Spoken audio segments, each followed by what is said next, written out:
you told me like it wasn't on the pole. How bad were the geese out there this winter? They weren't that bad. They weren't as bad as they were. The one winter I played over there, I don't remember what hole we were on. I think we only played the back that day. 100 yards in was Why? about solid goose. Because I'd never seen anything like that. Yeah. I know that old boy out there that won there got so frustrated he shot a couple of them and nailed his ass big time. Yeah. Good. I forget what the fine was. It was terrible. Yeah, you got fun. What, a couple, 3,000? I know the guy. I understand. Running a golf course for that many years that I did, having those things come out there and shit all over everything, I would probably done the same thing. I don't know what those guys in Wichita do. Those city geese in there. They're about helpless to do anything with them.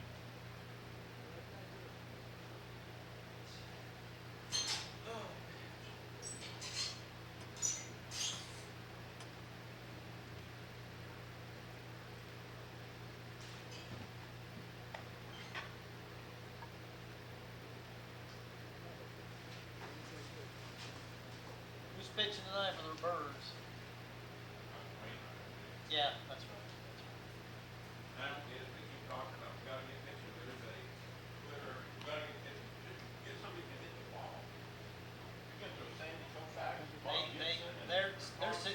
Their situational hitting's awful.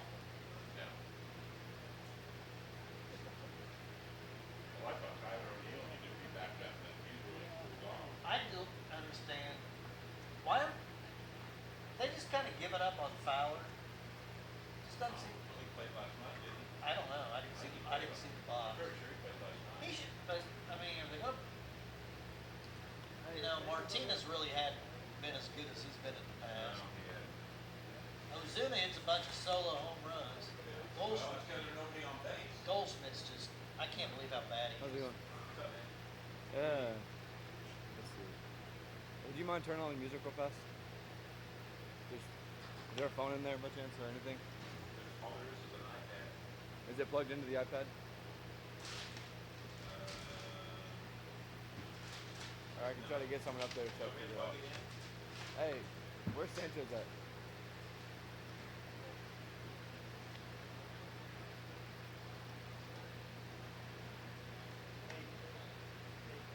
Hey, you wanna go turn the music on real fast? You wanna go turn the music on? We got a guy coming up there to figure it out.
Pipeliner Baseball here on the Ad Astra Sports Network. Another warm and windy evening here in McPherson. As tonight it'll be the McPherson Pipeliners and the Kansas Cannons. Scott Hogan back with you on the Ad Astra Sports Network. Well, the Pipeliners on a 3-game slide right now. They dropped 3 straight to the Outlaws, 9-0, 15-5, and 12-2 last night. Those last 2 games only going 7 innings. So the Pipeliners will hope to get a big start tonight out of Trevor Lundquist and try to get back on the winning track against the Kansas Cannons, who come in 11-12 overall, but a very solid performance so far in league play. They're going to start Andrew Snyder tonight. I tell you, the 2 games between these 2 teams have been 2 that the Pipeliners really feel like they should have won. They lost the first matchup earlier in the season on June 8th, 2-1. And the Pipeliners in that game, 1 of 14 with runners in scoring position.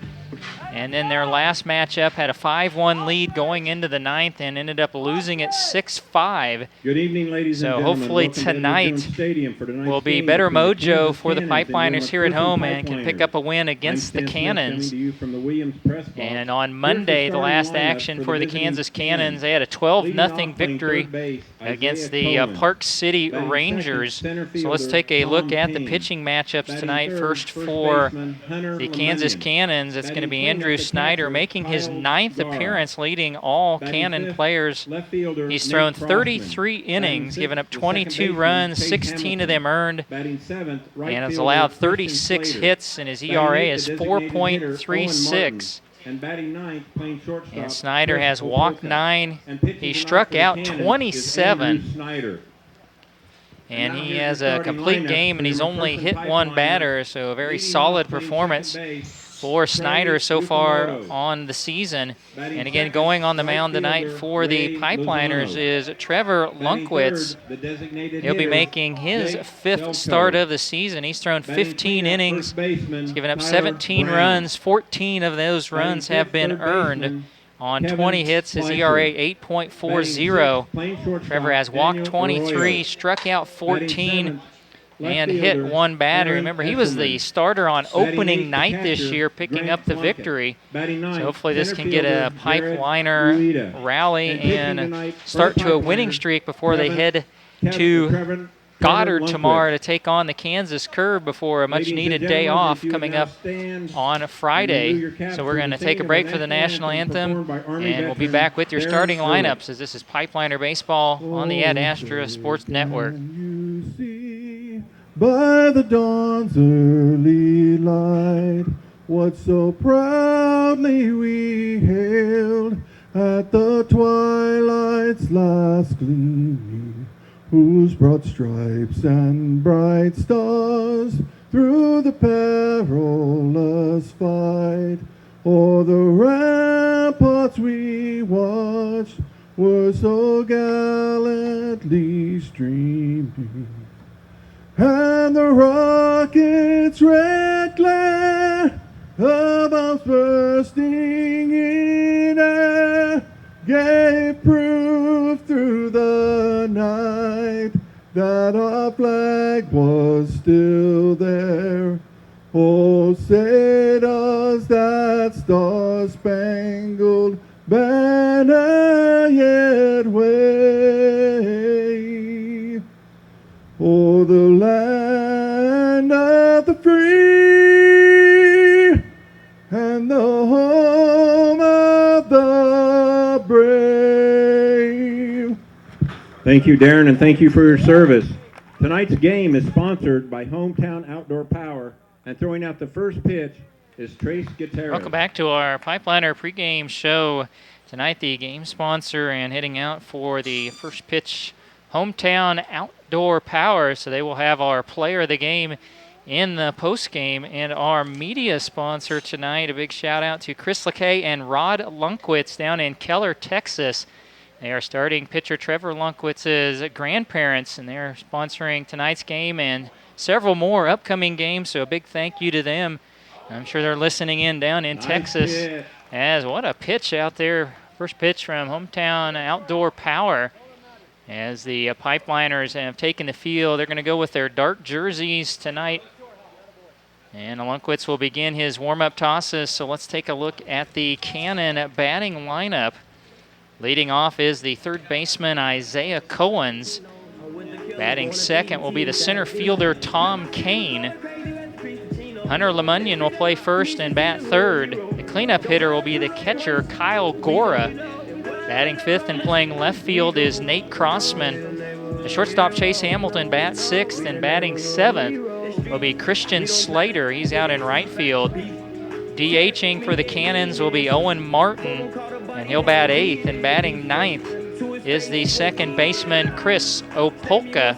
And again, Andrew Snyder on the mound when the Cannons take the field. The fielding alignment tonight for the Pipeliners, you got Aaron Eshelman out in left, Jared Ueda in center, Ray Lozano back in right field.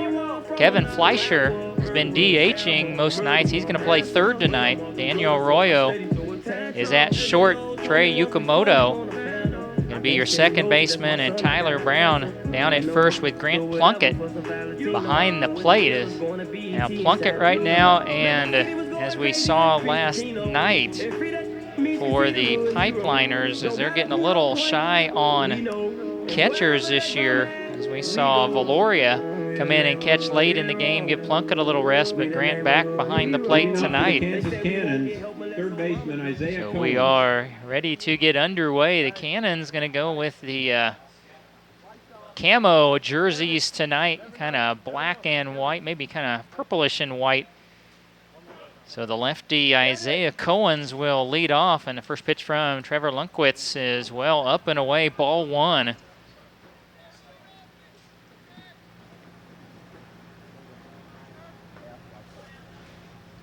Cohens comes in hitting 226. He has driven in 11, does have 3 doubles. He's got good speed if he can get on the base pass, and now he's got the count ahead 2-0.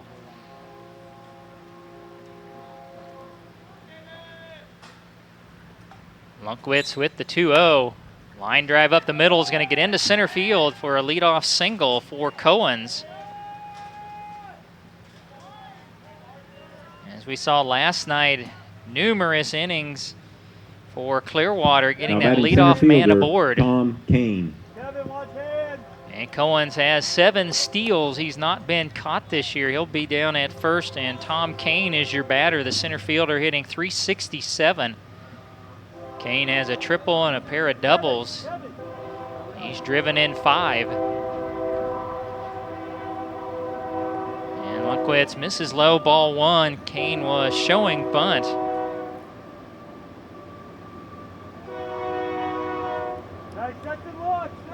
If memory serves me correct, Trevor Lundquist, he does that big arm stretch above his head before he comes set on each pitch. Memory serves me right, the head coach for the Cannons, Tommy Sleba, during his playing days at Tabor, he had the similar style of throwing. He'd come up clear above his head, then come set.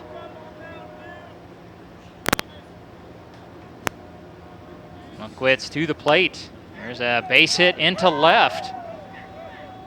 Eshelman bobbles it, but holding up at second will be Cohens. Well, there's back-to-back singles for the Cannons. Number 3 hitter in the order, Hunter Lemunyon. Now the first baseman, Hunter Lemunyon, comes to the plate hitting 250. He has doubled 6 times, a homer, and he's driven in 14. That's a team leading 14 RBIs. Lundquist to the plate. Fastball just above the belt, ball one. Just like last night, temperature in the low to mid 90s. Pretty good breeze blowing straight out to left.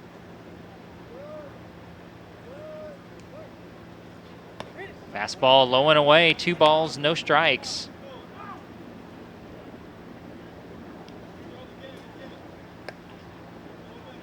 This is a different part of the lineup early in the game. You would expect to see maybe a bunt go down, but with Lemunyon in there,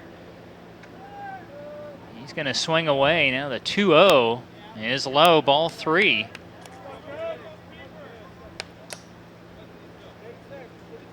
Lunkwitz in a bit of a jam to start the game. Back-to-back singles from Cohens and Kane. Now he's 3-0 on LeMunyon. Fastball on the outside corner. 3 balls, 1 strike. Here you go, Trev, on babe.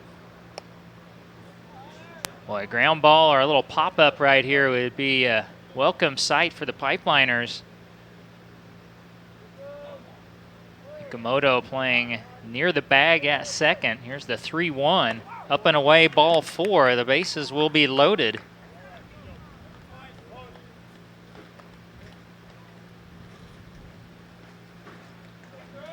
And I'll bring up the catcher, Kyle Gora.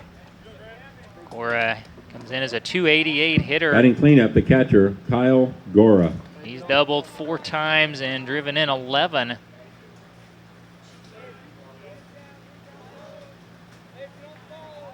So ground ball again, a welcome sight. I think the Pipeliners would gladly surrender a run at a chance at 2. There's a good fastball, strike 1 from Trevor Lunkwitz. Right here. Know where you're going with the baseball.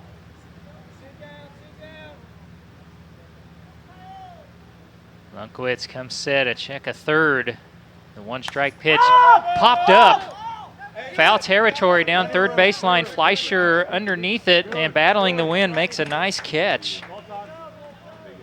That's a big out, number 1. Now batting left fielder, Nate Crossman. And I'll bring up Nate Crossman, the left fielder. Crossman is a .339 hitter. He's driven in 7. He's got a triple and a pair of doubles. Overall 19 out of 56 at the plate.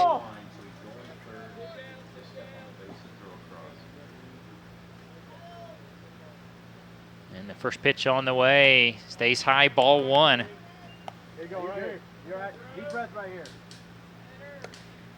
And we'll bring you the upcoming schedule. We've had it's a slight change. It's just the location of the game. It's not the day of the game. And the upcoming schedule for next week. And there's a check swing. No appeal, and a ball is low. 2 balls, no strikes. Here we go.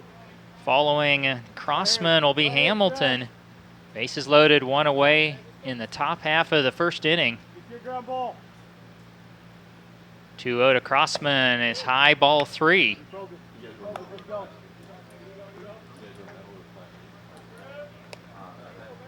The question would be early in the game, you turn Crossman loose if he gets one across the middle. I don't think so. Lunkwitz misses low, ball 4. It's 1-0. It'll be an RBI walk for Crossman.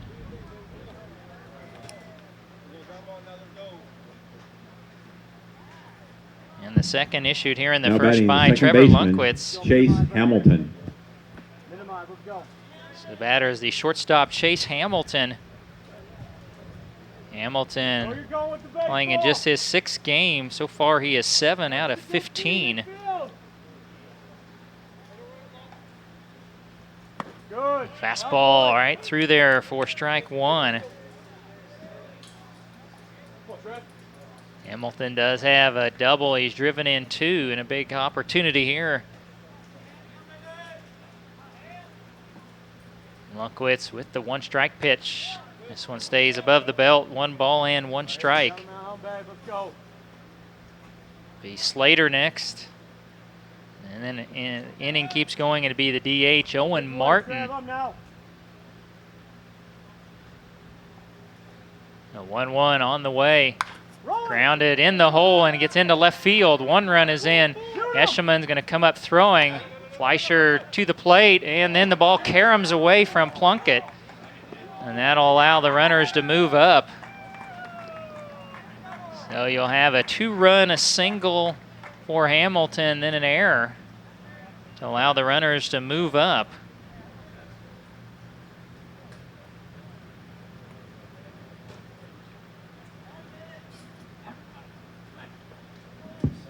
Right fielder, Christian Slater. So second and third, still just the 1 out. It's 3-0 for the Kansas Cannons. Now the batter, Christian Slater. And Lunkwitz just a little high and away, ball 1. Slater, 232 on the season. He does have a pair of doubles. He's homered once. He's driven in 13. Pitch is high, 2 balls, no strikes. And Cohens and Kane started the inning with back-to-back singles. LeMunyon walked. They got Gora to foul out. And an RBI walk by Crossman, then the 2-run single from Hamilton. And a fastball, that one right up the middle into center field. That'll score 1. And a second runner will score as well as Ueda. We'll just bring it into second base. So back-to-back 2-run singles for the Cannons, and it's 5-0 here in the first. Designated hitter, Owen Martin. Bringing up the DH, Owen Martin. He'll be the 8th batter here in the top of the first.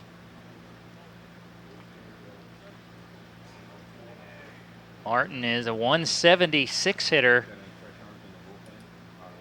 Does have a couple of doubles and a fastball in there. Strike 1 to Martin.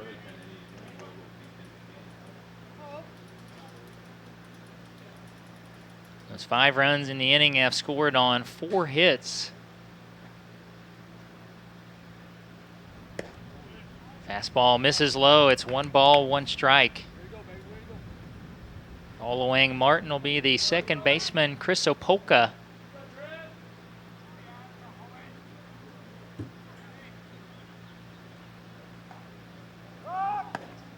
And yeah, that's why I thought so. I didn't think Lundqvist, he didn't quite come set, so they're going to call a balk. And down the second goes Christian Slater. And that pitch did not count. That balk is a dead ball, so it's still 1-1 on Owen Martin. 1-1, fouled back, 1 ball, 2 strikes.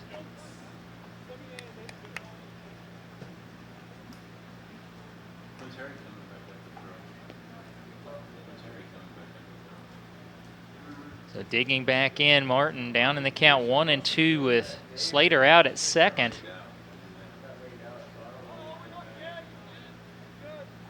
Lundqvist a check of the runner, then to the plate.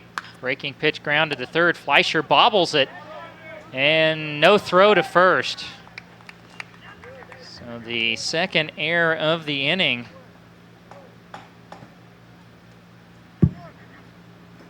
We'll put runners at first and second. Chris Opolka. And the Cannons will send Opolka to the plate, the 9th batter of the inning.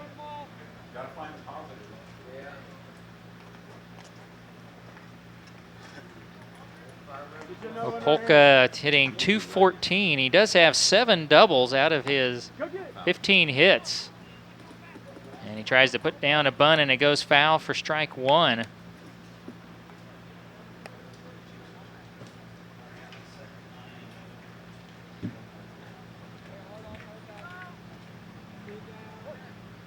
And Fleischer again, but still at 30, staying back deep.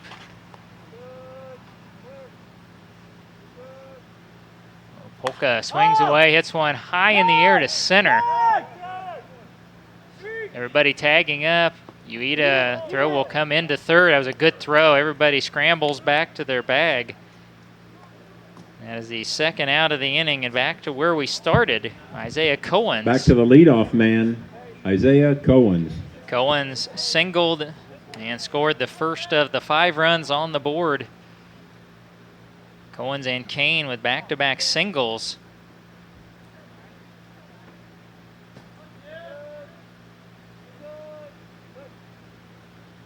Pitch a little up and away, ball 1.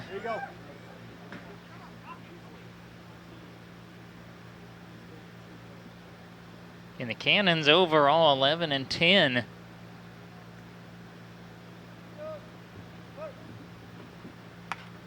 Fouled back by Cohens. It's 1 ball, 1 strike. Again, the first 2 games, between these two teams were 1-run victories for the Cannons, 2-1 and then 6-5.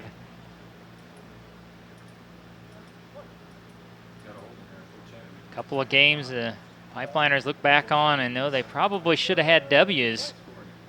Breaking pitch is outside, and the count moves to 2-1.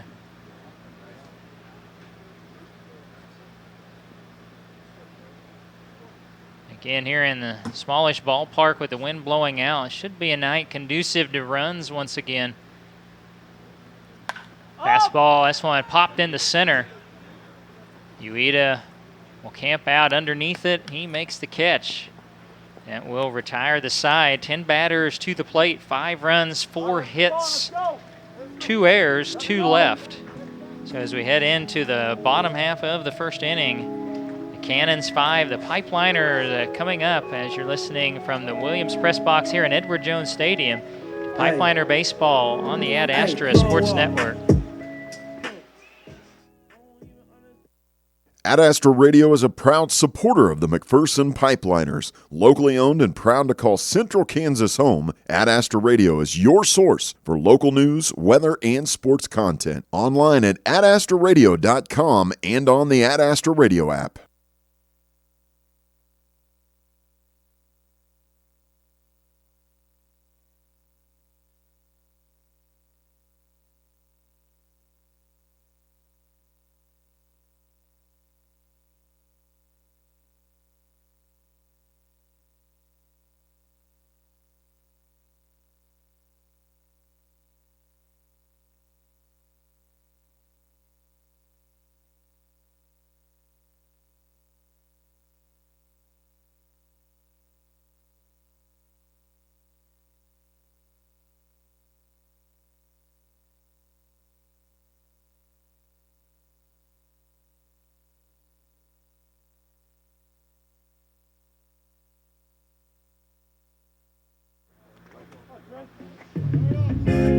Bottom of the first inning, Trey Yukamoto will lead off for the Pipeliners. Batting second is the right fielder, Ray Lozano. And the first pitch on the way. As you forget that Yukamoto is a switch hitter. He rarely faces a lefty, so he's in there batting right-handed for a rare occurrence this year. And he takes low, well, no, it's going to be a low strike. 1 ball, 1 strike. Yukamoto hitting .352. He has doubled 5 times. He's knocked in 10. And he pulls one foul and Trey down in the count. 1 ball, 2 strikes. The DH tonight will be Jake Selko. He bats third. Batting cleanup is the first baseman, Tyler Brown. And Kevin Fleischer's at third. He'll bat fifth, and batting sixth is the shortstop, Daniel Arroyo. And the 1-2 to Yukamoto, well outside, 2 balls and 2 strikes. Aaron Eshelman, the left fielder, bats seventh. The catcher is Grant Plunkett. He's batting eighth. Now the 2-2 on the way from Snyder. Yukamoto just fights one off and flies it over A Street. Stays 2-2. And your center fielder, Jared Ueda, will bat ninth.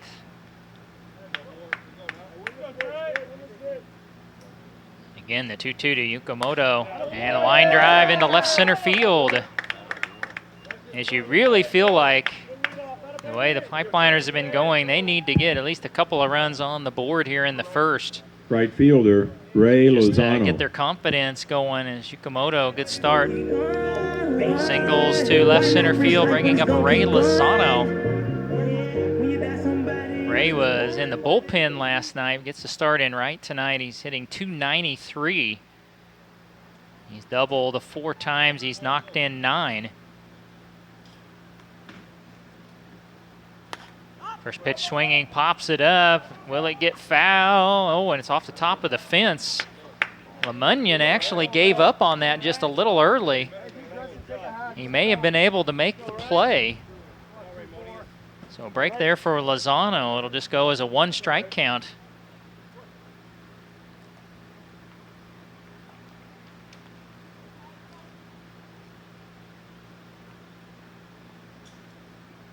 Long look over at first for Snyder. Now Lozano, this one down the right field line. It's slicing and just foul. I was hoping the wind might hold it up enough, and just a little bit too much. What would look like a 3-iron for me. A little slice job there down the right field line. Now a 2-strike count on Lozano, which is pretty typical this summer. Most right fielders have been playing well off the line.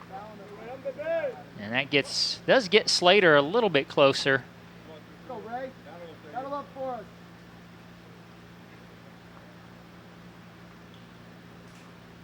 Snyder to the plate. And the fastball is inside to Lozano. 1 ball, 2 strikes. There is already a pitcher soft tossing in the bullpen for the Cannons.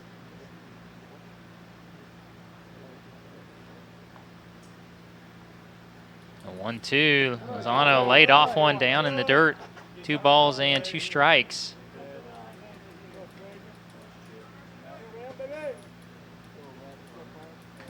Which is interesting because Snyder has thrown quite a few innings. 8 starts, 33 innings pitched coming in. 2-2 Lozano, ground ball, and it's knocked down by the first baseman. He'll go to second, and a wild throw. Yukamoto, and he's caught up. Yeah, wait. Did we have interference? Okay. There was an interference call made out at second, so Yukamoto was going to get granted third. As they'll say, the shortstop Hamilton impeded his progress. So you're going to have a fielder's choice and an error on the play. And runners will be at first and third. It was a nice play by LeMunyon just to knock it down. And then threw wildly to second. Then you had the interference. And when Yukamoto tried to get up, he was tangled up with Hamilton completely inadvertently, but still probably the correct call to rule interference.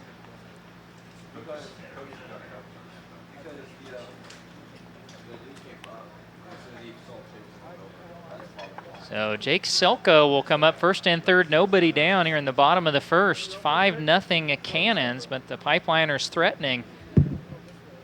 Designated hitter tonight, Jake Selko. Selko comes in hitting .323. A double, a pair of homers. Ian Eshelman tied with 13 runs batted in. And second in the team in walks is Jake Selko behind Grant Plunkett. Selko takes a strike at the knees right on the outside corner. That's a good location for Snyder.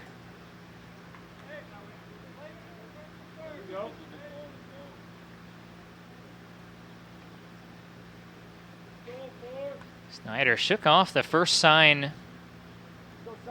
Close eye on Lozano, who takes off, and the pitch in the dirt. And it'll be an easy steal for Lozano.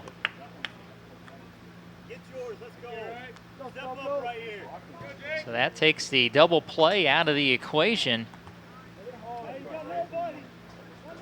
And for Lozano, his first steal, he had attempted one and been caught.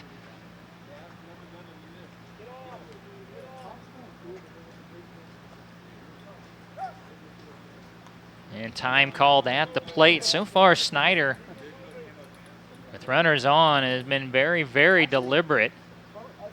Taking long looks at the runners before coming to the plate. The 1-1 to Selko. And it was a good curveball, strike 2.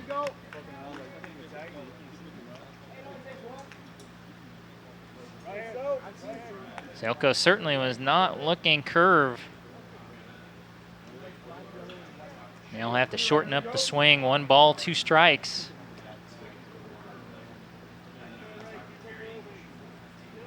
The pitch on the way from Snyder, and it's down the third base line, fair, off the glove of Cohens. It will score 2. And Selko will give him an RBI, or 2 runs batted in there. And it's 5-2.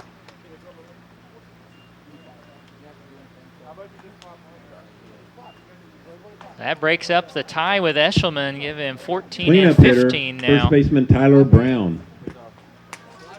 Bringing up Tyler Brown.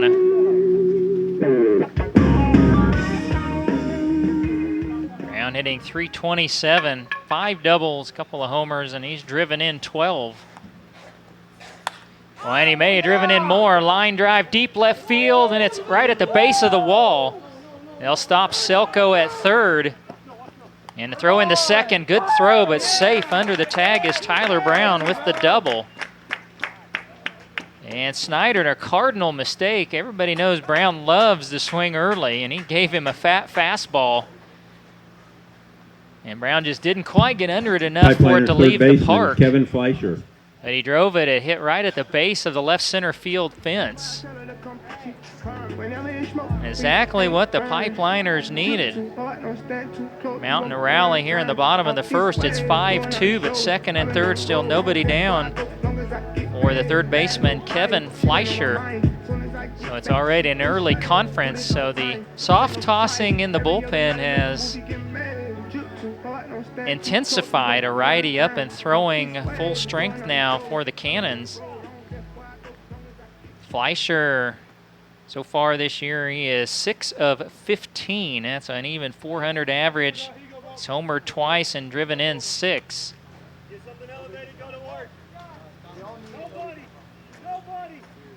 And Snyder to the plate. Fastball inside, ball 1.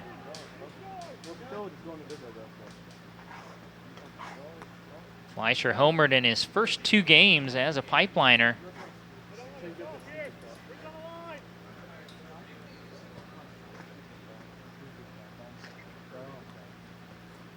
Oh, he's way in front of the curveball. 1 ball, 1 strike.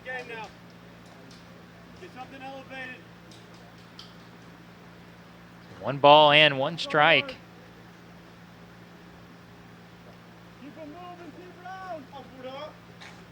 Snyder checks Brown out at second, the 1-1. Inside again, 2 balls, 1 strike.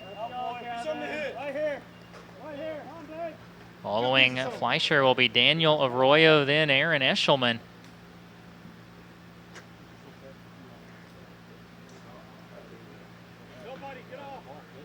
The 2-1. Check swing, and he went around. Again, after that low breaking pitch. Well, and if you're Snyder, you throw that same pitch here on 2-2.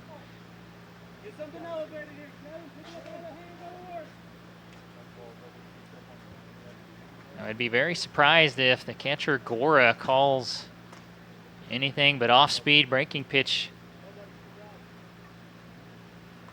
He did go fastball, and Fleischer fouls it back. Got a good swing on it. The count stays 2-2.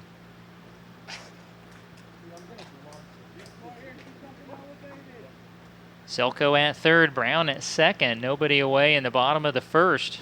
5-2 Cannons. The 2-2 again, the Fleischer up and away. 3 balls and 2 strikes.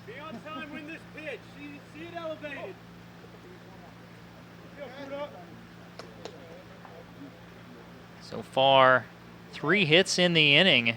There was 1 error on the Cannons in the inning, and here comes the payoff to Fleischer. It's low, ball 4. The bases are going to be loaded.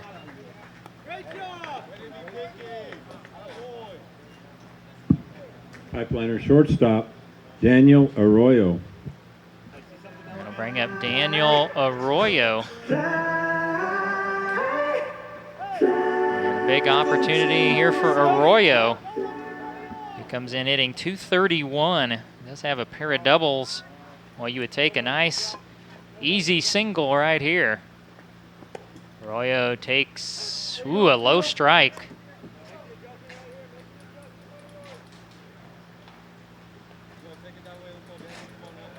Snyder still going to stick with the stretch here, even though the bases are loaded.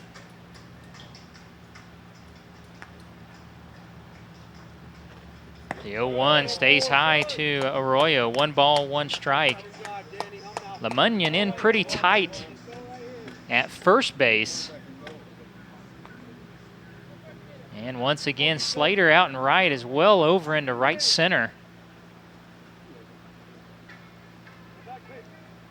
1-1. Off-speed pitch stays high. 2 balls and 1 strike. Arroyo this year has thrived in situations such as this. See if he can come through. The 2-1 pops it up. This is sailing towards the bullpen and will fall up next to the fence. 2 balls, 2 strikes. Munyon just didn't have enough time to get to it.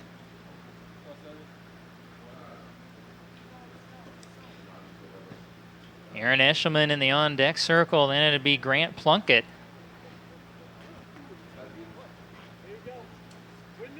Bases loaded, nobody down. A 2-2 count on Daniel Arroyo. Pitch on the way from Snyder.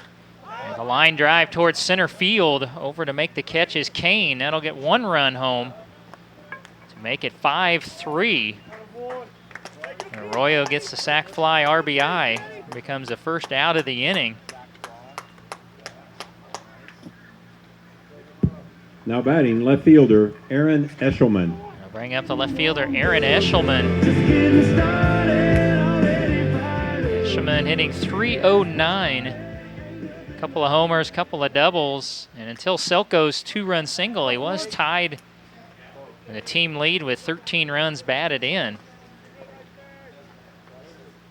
Oh, he got a good fastball and was behind it. Strike 1. Eshelman acted like he was looking for a pitch other than fastball.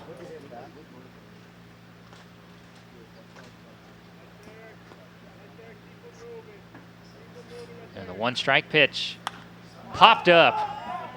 Right side of the infield. They're going to be an easy play for LeMunyon, and he's out anyhow. That's the infield fly. And that is a big out, number 2 for Snyder. Catcher, number 5, Grant Plunkett. That'll bring up the catcher, Grant Plunkett. Plunkett comes in with a 146 average. He's driven in 7 behind a home run and a couple of doubles. Only just a single here, you can make it a 1-run game.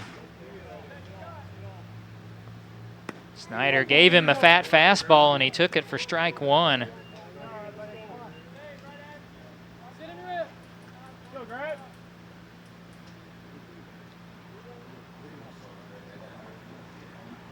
First and second, 2 down. It's a 5-3 Cannon lead in the first as the breaking pitch misses low. 1 ball, 1 strike.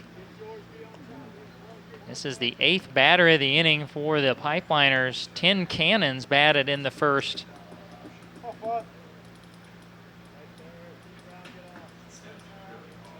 The 1-1 to Plunkett. And a soft fly ball into center.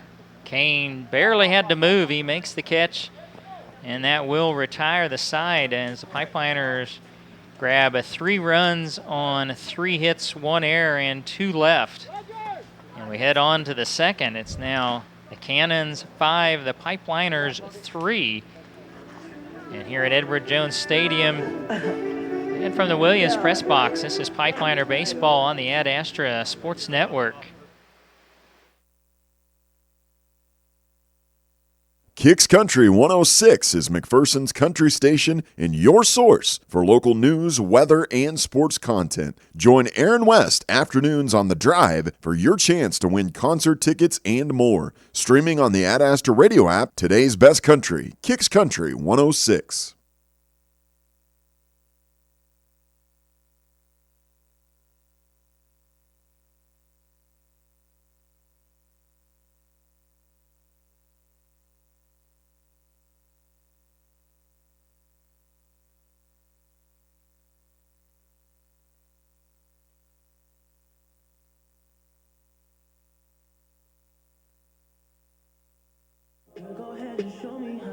Top of the second inning, it's a 5-3 Cannon lead. It'll be Tom Kane, Hunter LeMunyon, and Kyle Gora Again, we were bringing you the updated schedule change last night. One little tweak to that during the day today. The makeup game from last weekend against Park City on Monday the 1st is now, instead of a road game, has become a home game. So that's next Monday at 7 here.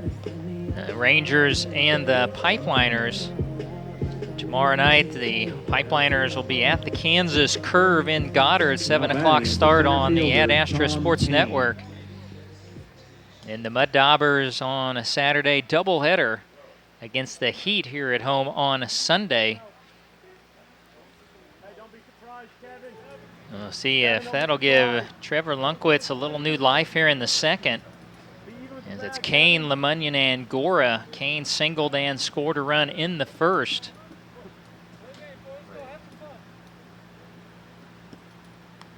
And he hits him in the lower leg to start the inning.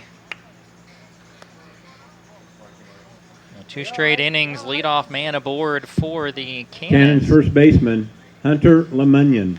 I'll bring to the plate Hunter Lemunyon. He walked and scored in the first. You know, if you're out and about after the game last night, boy, there was quite a light show over in the north. Some unwelcome rain in the northern part of the state last night. Lunkwitz fires in a fastball and a single to left to Eshelman. Hit by a pitch and a single, and first and second quickly on 2 pitches. And they'll bring up the catcher, Kyle Gora. Now batting the catcher, cleanup hitter, Kyle Gora. Gora was the first out in the first inning. He fouled out to Fleischer at third. As we see some thunderheads directly to our east trying to build up a little bit towards evening. It's a warm, windy evening here in McPherson. Lunkwitz off-speed pitch is outside, ball 1.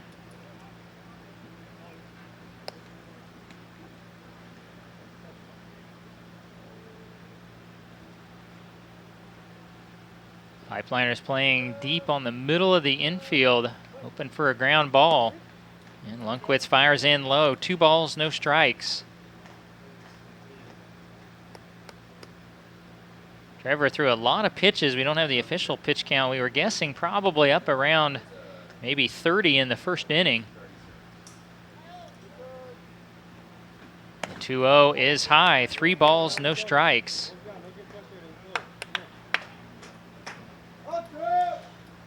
Following Gora will be Nate Crossman, then Chase Hamilton. First and second, nobody down on top of the second. 3-0, swinging away and just pulling it foul down third base is Gora. The count will be 3-1. It's been an active scoreboard. 5 runs, 5 hits, an error for the Cannons. 3 runs, 3 hits, 2 errors for McPherson.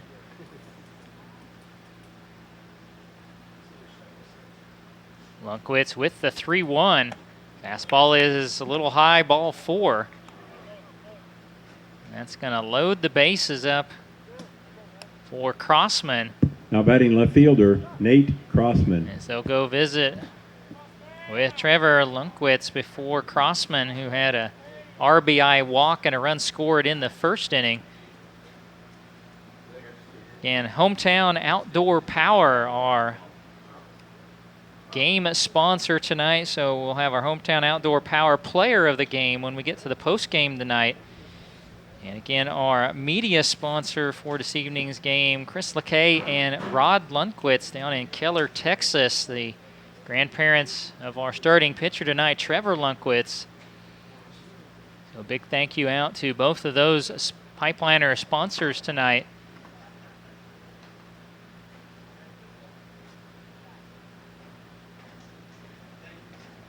So a quick conference, and Lunkwitz will stay on.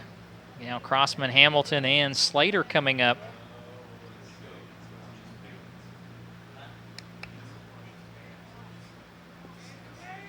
Again, Crossman had an RBI walk in the first inning. And the first pitch on the way, fastball in there, strike 1.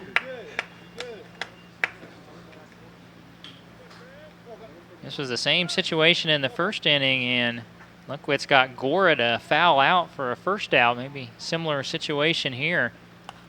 Fouled back on the one strike pitch by Crossman. Count 0-2.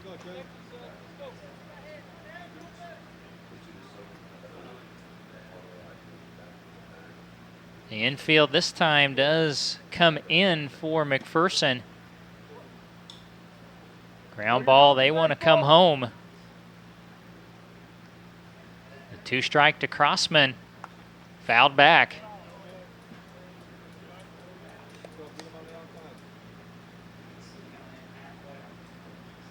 And 5 runs in the first for the Kansas Cannons, 3 for the Pipeliners. All hits were singles for the Cannons. And again, the 2-strike pitch up and away from Crossman. Here you go, I'm bad. 1 ball, 2 strikes. And the Pipeliners did have 1 extra base hit of their 3 in the first. That was a double from Brown.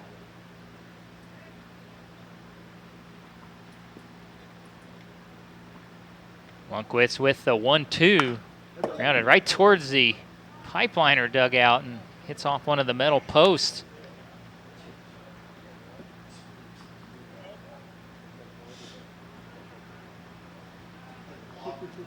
In a pair of 1-run games between these two teams throughout the month of June.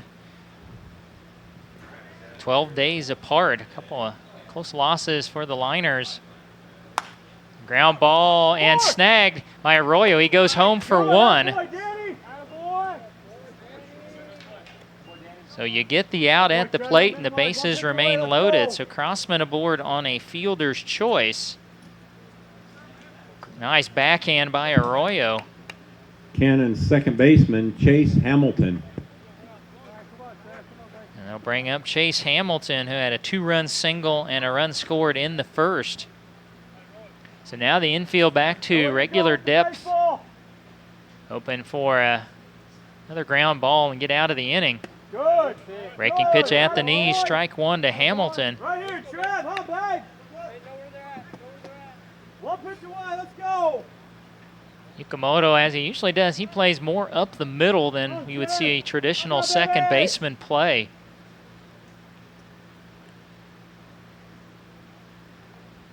One strike to Hamilton, swing and a miss. There you go, buddy. Great job, let's go. Way ahead, go So a get 'em. 2-strike count on Chase Hamilton, bases loaded, 1 away. Top of the second, the Cannons Moving your threatening feet infield. to increase a 5-3 advantage. Moving your feet. The 2-strike to Hamilton, a swing and a miss. That was some nice movement down and away from Hamilton, and what a time for Trevor Lunkwitz's first strikeout. Get us back in here. Get us back in here, Trev. Right fielder, That's a big Christian second Slater. out. Infield. And it'll bring up Christian Slater, who also had a 2-run single in the first. 2 down. Lunkwitz, a big breath and fastball in there just below the belt, strike 1. Minimize right here, Glenn.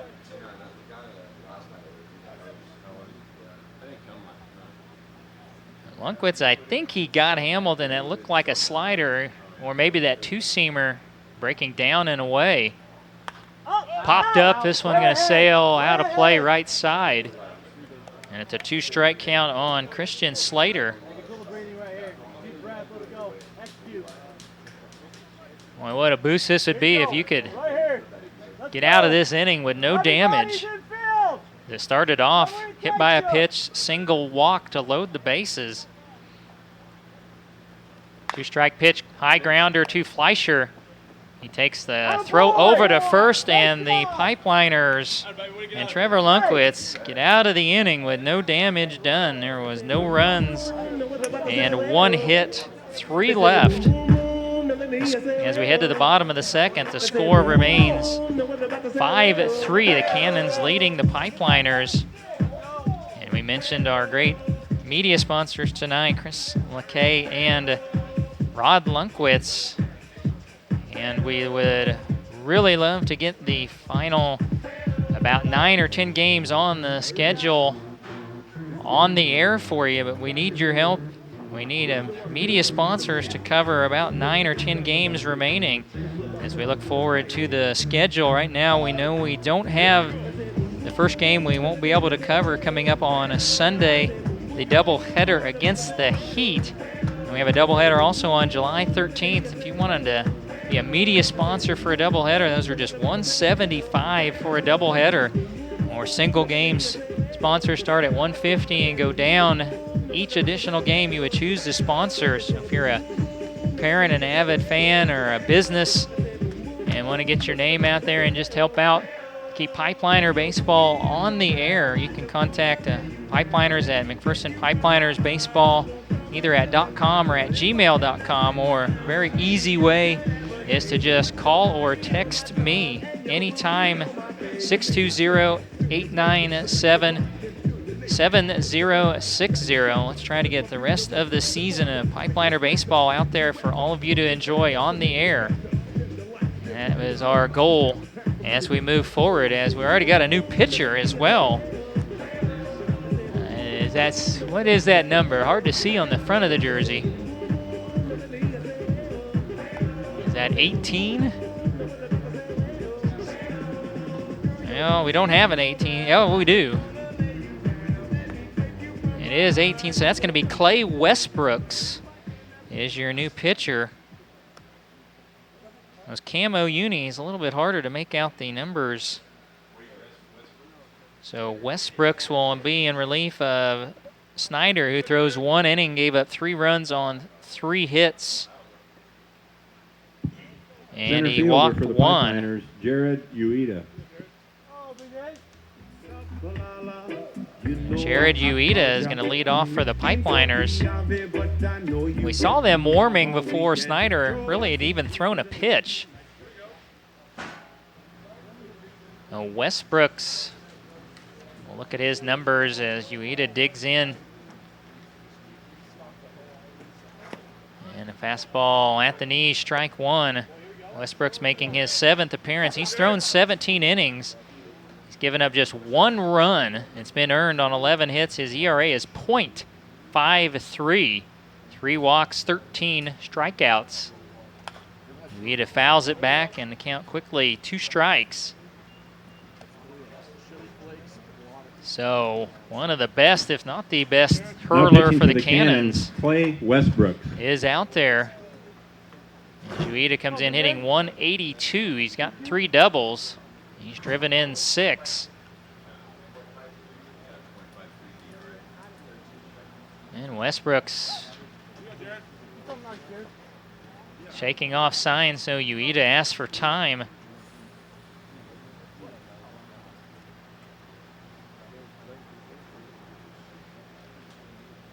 You go from the lefty to the righty.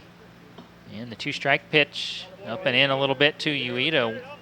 Count 1 and 2. I was really hoping to see Yukamoto bat right-handed again. I've only seen it, I think, now twice this year, but he'll turn back around and bat lefty next against Westbrooks. And the 1-2 to Ueda.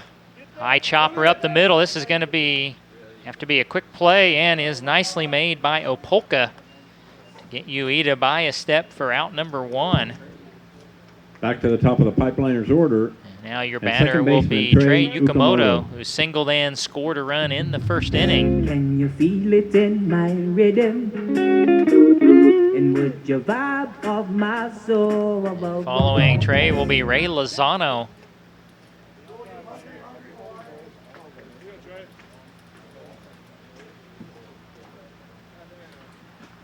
And Westbrook's ready with the first pitch. Yukamoto ground ball to short. Took a nice hop for Hamilton and 1 pitch, and Yukamoto retired 6-3 for out number 2. Pipeliners right fielder, Ray Lozano. Brings up Ray Lozano. He reached on a fielder's choice. Got his first steal of the year and scored a run in the first. And Yukamoto, Lozano, and Selko, first 3 batters all scoring in the first, as did the first 3 batters for the Cannons in the first inning. Lozano chased the high fastball for strike one.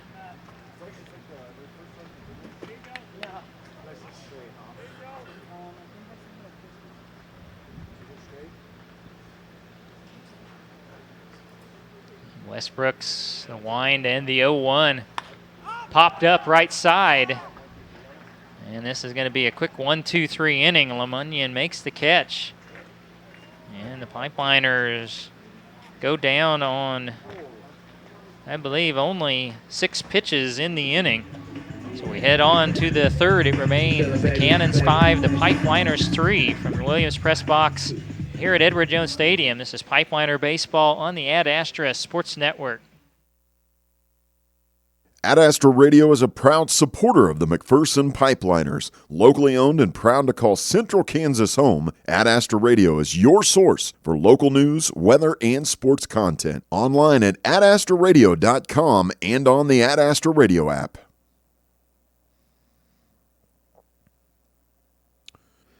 Kicks Country 106 is McPherson's country station and your source for local news, weather, and sports content. Join Aaron West afternoons on The Drive for your chance to win concert tickets and more. Streaming on the Ad Astra Radio app, today's best country, Kicks Country 106.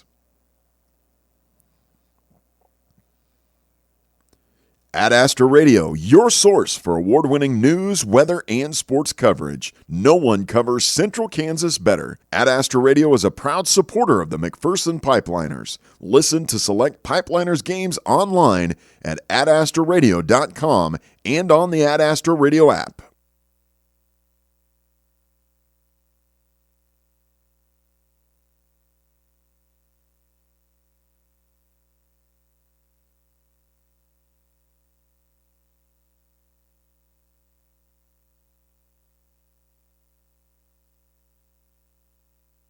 Designated hitter, Owen Martin. Owen Martin will lead off the top of the third for the Cannons, 5-3.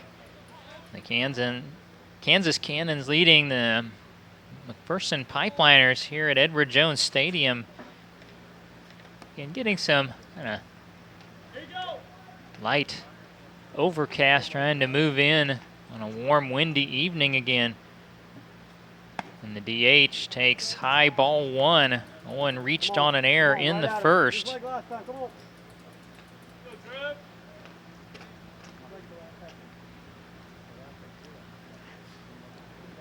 The 1-0 pitch right at the knee, strike one. 1 ball, 1 strike. It'll be Owen Martin, Chris Opolka, then Isaiah Cohens.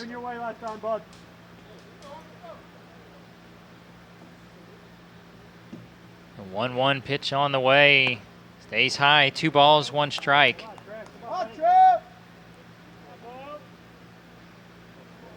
And Yukamoto and Arroyo at second and short got their feet on the edge of the grass, playing very deep on the middle of the infield. There was the slider, a swing and a miss, strike 2. 2 balls and 2 strikes. The Liners have dropped 3 straight to the Outlaws in their last 3 games, trying to get back on track tonight. There's a fist job foul down the fence on the right side of the field, and the count stays 2-2. Right here. Come on, baby.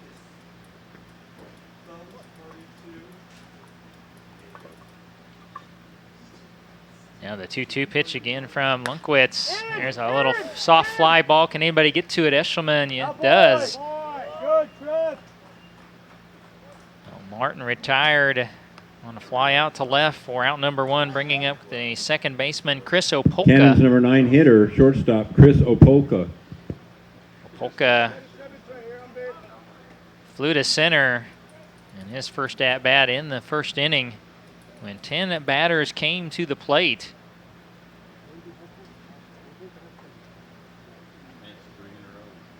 So I did need to make that change. Opolka and Hamilton originally were switched positions. And a strike right in the inside corner to Opolka. Opolka actually the shortstop, Hamilton at second. As we got, for the second straight night, we got 2 lineup cards coming in. And the 1-strike pitch, oh, way out in front of it was Opolka for strike 2. Right here, home baby. No balls, 2 strikes to Chris Opolka. 1 down, bases empty, top of the 3rd.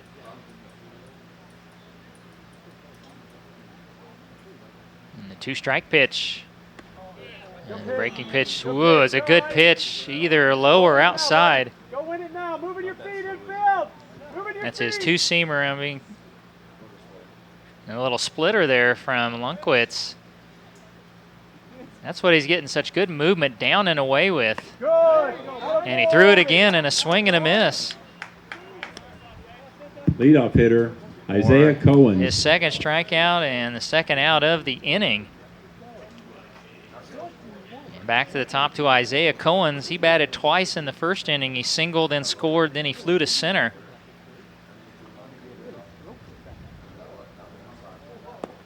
Pitch misses low, ball 1. You got Memo Espinoza. He's got a nasty 2-seamer that drops down. This is more of the splitter from Trevor Lunkwitz, and also he's got some nasty breakdown and away. And the fastball in the dirt. 2 balls, no strikes to Cohen's.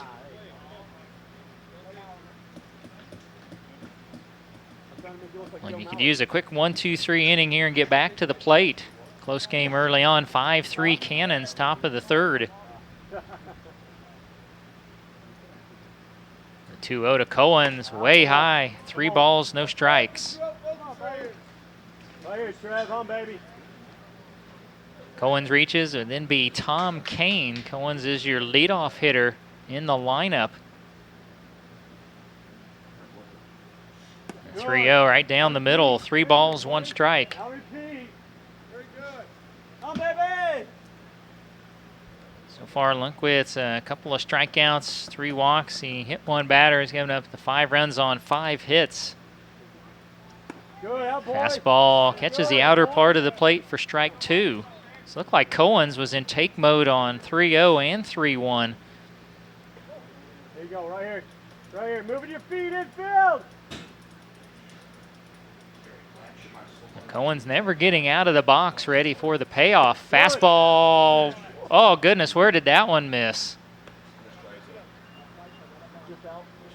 That looked like it caught the outer part of the plate knee high, and Lunkwitz does not get the call. Center fielder, Tom Kane. And will be saddled with his 4th walk, and really I don't think should have been. So Cohen's aboard with good speed for Kane. I would be very surprised if they didn't try to start Cohen's at some point. 7 for 7 in steals. Kane is 1 for 1. He singled and hit by a pitch, and there goes Cohen's. Throw by Plunkett, and it goes into center field. Cohen's didn't see it in time as Yukamoto was trying to catch and sweep the tag all in the same motion and just didn't squeeze it. With a stolen base, and my attention went away. Yes, they're going to signal 1 strike is the count. Here you go. Here you go. They still can get out of the inning, no damage if you get Kane. Driving body.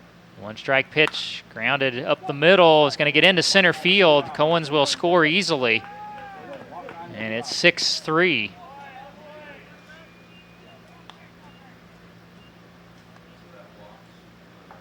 Boy, the walks will kill you, but really unfairly there. That was sure looked like a strike 3 call to all of us up here that he just didn't get. The water under the bridge, now it'll be Hunter Lemunyon, who has walked and singled. He has scored 1 run.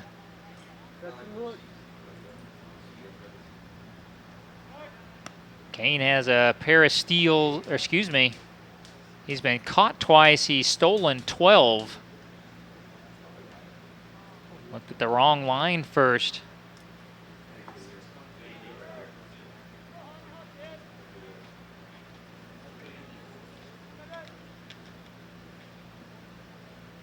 And Lunkwitz for the 2nd time, and now the throw gets away from Brown.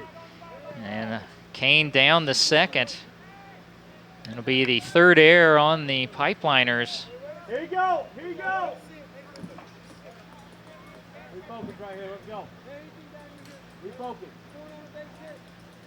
Still Lemunion in there. He's ready for his first pitch. And now Kane got a great jump heading to third, and Plunkett bobbles the ball. The count will be 1-0.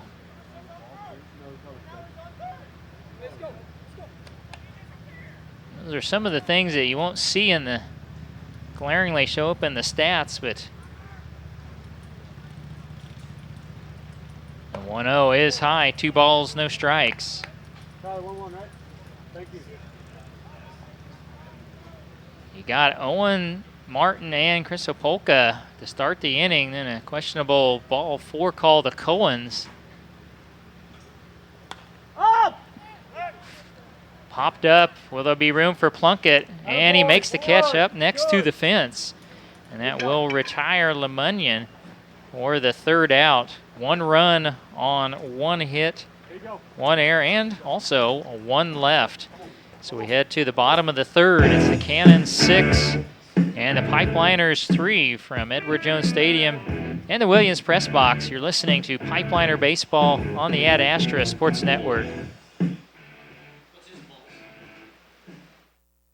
Ad Astra Radio is a proud supporter of the McPherson Pipeliners. Locally owned and proud to call Central Kansas home, Ad Astra Radio is your source for local news, weather, and sports content. Online at adastraradio.com and on the Ad Astra Radio app.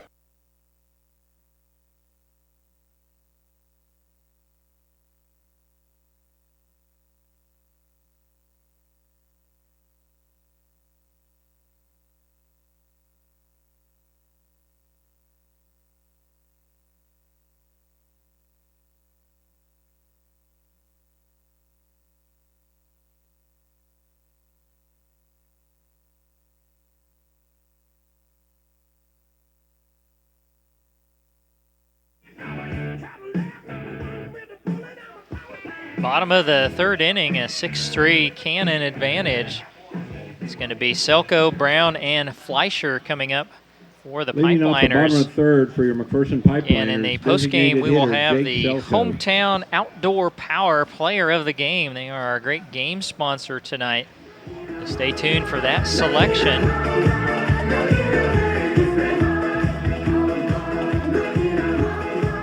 Selko will lead off at a 2-run single and a run scored in the 1st inning. That was against Andrew Snyder, who went just the 1st, and now Clay Westbrooks will pitch his 2nd inning. And Selko takes a fastball, strike 1. Again, Jake Selko, Tyler Brown, Kevin Fleischer, your 3, 4, and 5 hitters.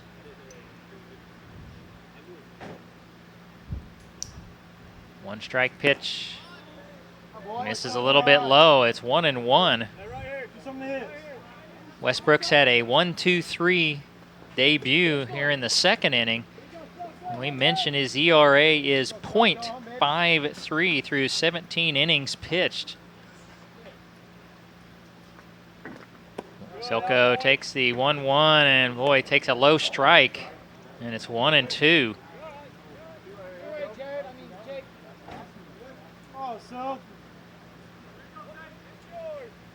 And Westbrooks ready with the 1-2.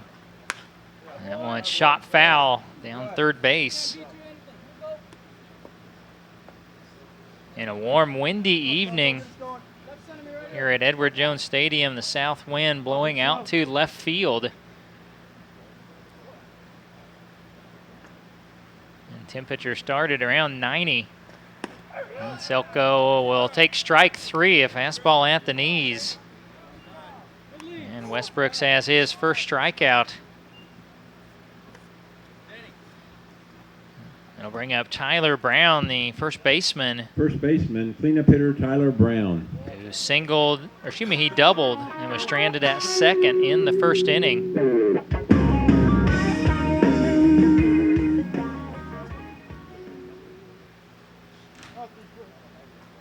And there's a line drive into right center field. Will fall in for Brown. And he is 2 for 2. bring to the plate the Pipeline third baseman, Kevin Fleischer. Kevin Fleischer. Fleischer walked and was stranded at first base in the first inning. Whenever I tell her to come, she come. Whenever it smoke, we ain't running. Drip too hard, don't stand too close, you gon' run and drown off this way. I'd love to see somebody put one right through that bullseye sign out in left field on a rope. It would be a $100 charitable donation. As Fleischer takes strike one. I'd like to see one of those line drives that doesn't get more than about 20 feet off the ground and go right through the middle of that bullseye.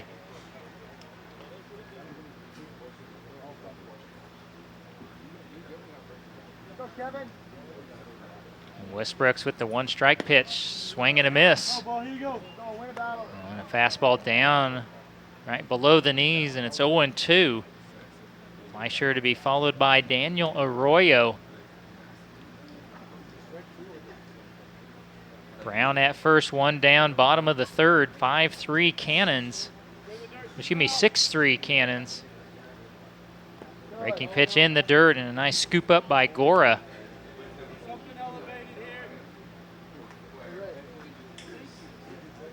The count is 1-2. And all the scoring for the Pipeliners, all 3 runs came in the first. After the Cannons had got 5 in the top of the first. And the 1-2, Fleischer takes outside. 2 balls, 2 strikes. And the Cannons adding 1 in the top half of this inning.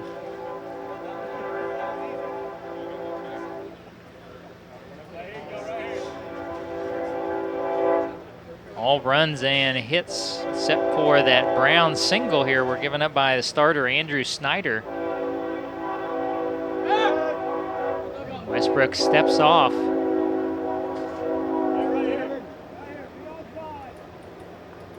Westbrook's very uniquely, he's got his head almost ducked, looking almost at the ground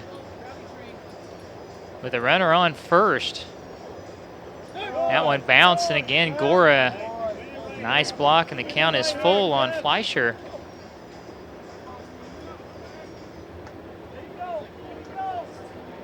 So you wonder how, out of that kind of motion, Westbrooks keeps an eye on Brown over at first.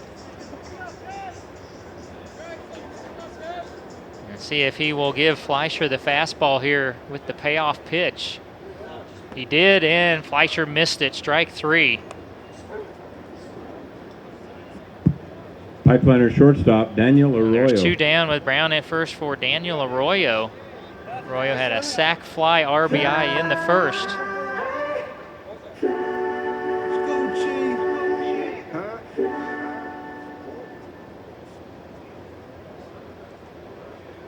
So Arroyo out of Kaiser University, going to try to get the Central Christian College player Tyler Brown home.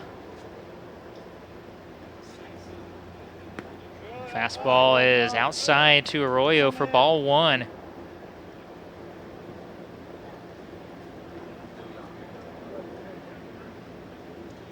We had host family night last night, acknowledging all the great host families housing the players and staff for the Pipeliners this summer.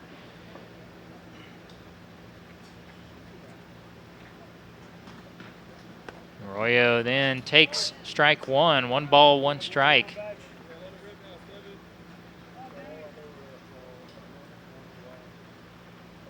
Arroyo typically in that leadoff spot. This game he is batting 6th. Moves down in the lineup a little bit tonight. Yukamoto in the leadoff spot. There's the 1-1. Arroyo takes it low. 2 balls, 1 strike. Arroyo reaches, then be Aaron Eshelman.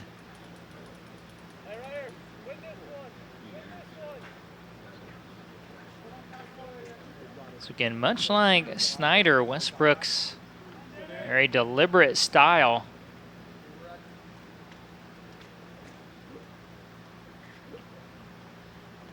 A 2-1 pitch. Arroyo fouls it back, and it's 2 balls, 2 strikes.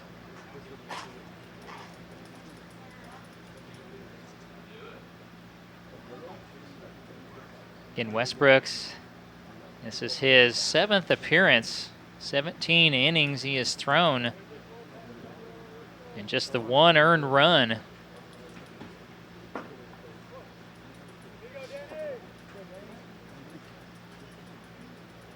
Arroyo and Westbrook's ready. 2-2 pitch. And fooled him with the breaking pitch. 3 strikeouts in the inning for Westbrooks. No runs, 1 hit, 1 left. And we head to the 4th. Score remains Cannons 6, Pipeliners 3. From the Williams Press Box here at Edward Jones Stadium. This is Pipeliner Baseball on the Ad Astra Sports Network. Kicks Country 106 is McPherson's country station and your source for local news, weather, and sports content. Join Aaron West afternoons on The Drive for your chance to win concert tickets and more. Streaming on the Ad Astra radio app, today's best country, Kicks Country 106.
We're in the top of the 4th inning.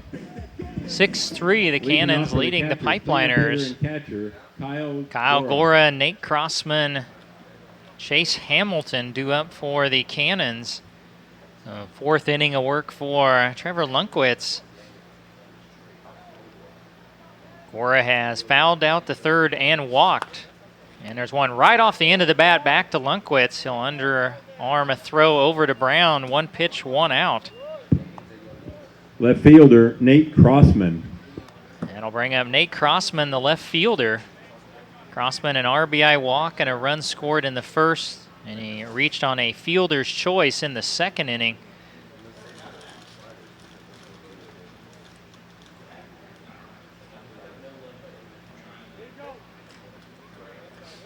And Lunkwitz, the first pitch, misses low, ball 1.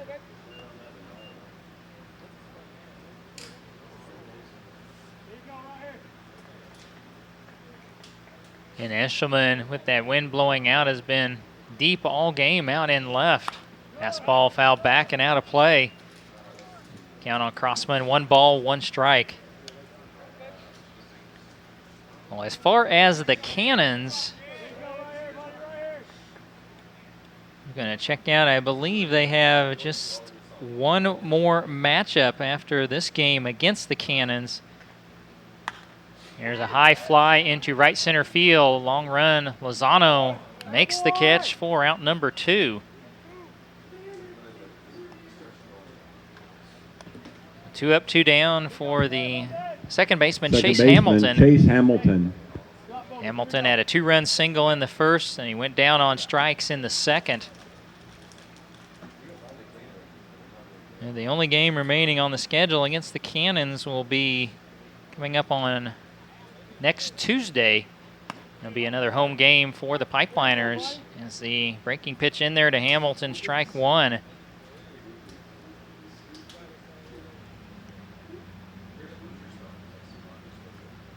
the 1-strike pitch, low swing and a miss from Hamilton. Might have been that splitter again. So Lunkwitz looking for his first 1-2-3 inning.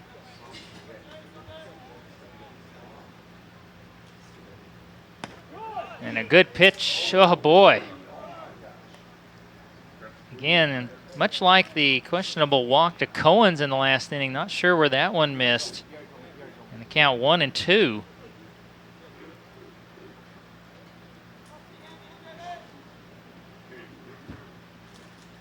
And the pitch on the way from Lundqvist. Misses low. 2 balls, 2 strikes.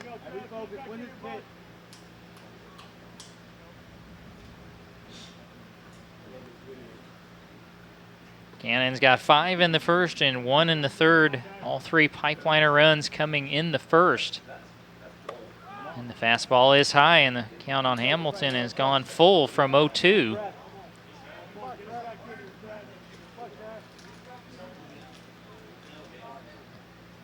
If Hamilton reaches base, it would then be Christian Slater. Here's the payoff pitch. Low, ball 4.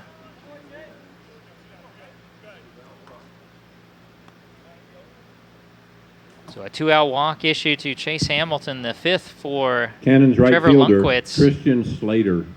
Bringing up Christian Slater, who had a 2-run single in the first, and he ended up the third inning by grounding out to Fleischer at third.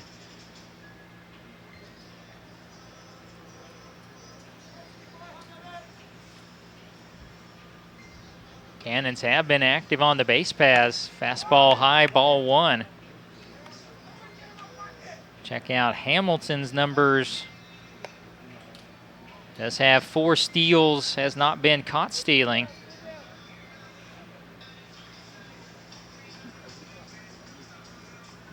And we're ready, the 1-0 to Slater. Foul back and out of play, 1 ball, 1 strike. If Slater Kids, don't forget reaches to grab safely, those it'll foul be balls and Owen bring them Martin, back the to the concession DH. stand for 50 cents. Compliments of Home State Bank. Again, 50 cents for a foul ball from Home State Bank. That could be a pretty good night for an active kid.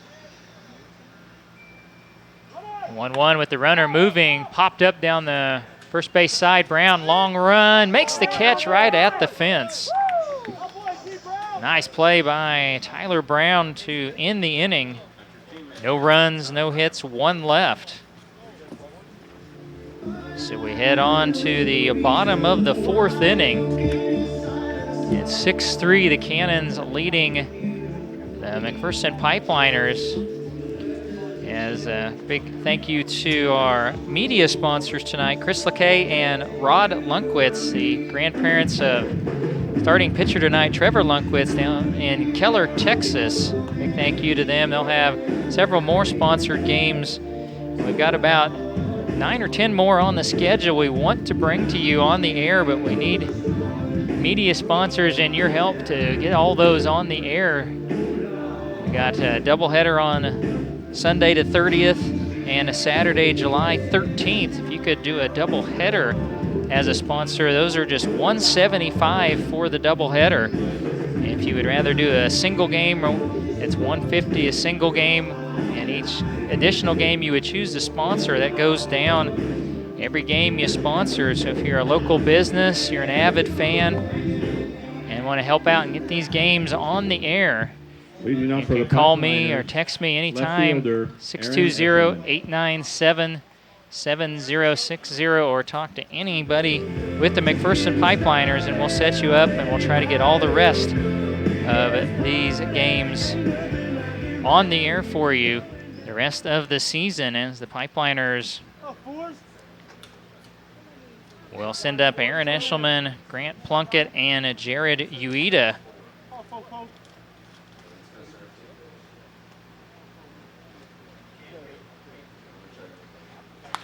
And Eshelman, a little pop-up into left field and a long run, but right there is Crossman, 1 pitch and 1 out. Pipeliners catcher, number 5. Eshelman Grant is now Plunkett. 0 for 2.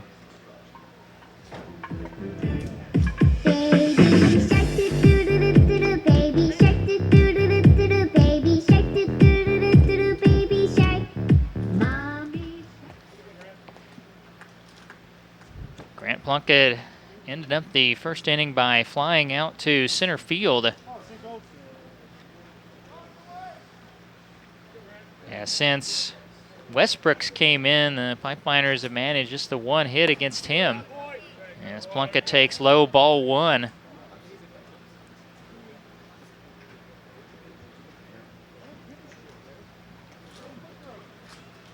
A lot of shadows encroaching everywhere on the field. Right now, just a little ray of sun on the pitcher's mound. And Plunkett takes outside ball 2, 2 balls and no strikes.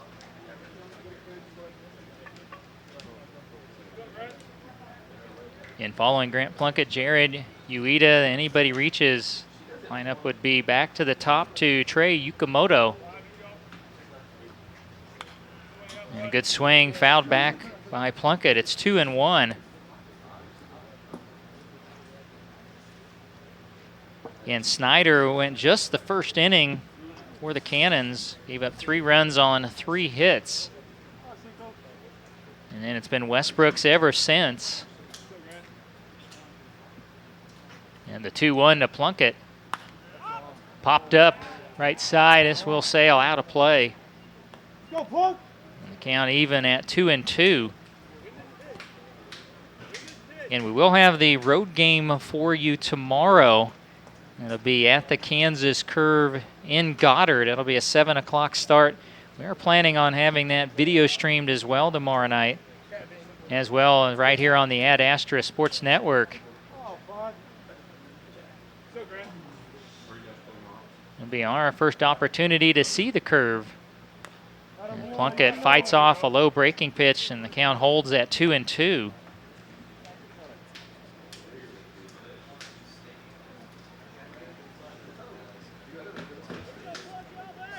Again, Westbrooks, we mentioned, over 17 innings, allowed only 1 run this summer.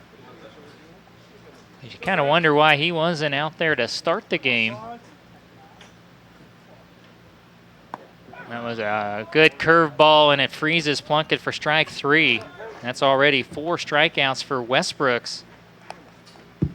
Center fielder, Jared Ueda. 2 away to the center fielder, Jared Ueda. Ueda 0 for 1 with a ground out to second.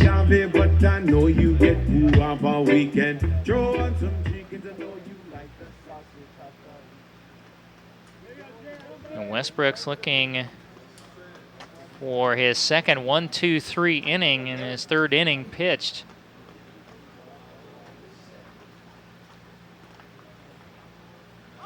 And Ueda was going to do one of those running bunts, and he takes one down in the dirt for ball 1. Ueda here in the last few games has made some incredible catches in center field. You should have seen a couple of them he made the last trip to play the Cannons there in Augusta.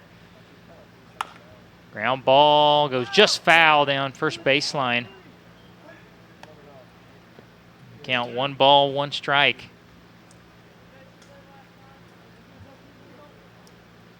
He certainly, to this point, at least of all the games I have seen, would have the defensive play of the year for the Pipeliners. That second incredible catch he made in center field back on the 20th against the Cannons. Ueda takes low and away, 2 balls, 1 strike.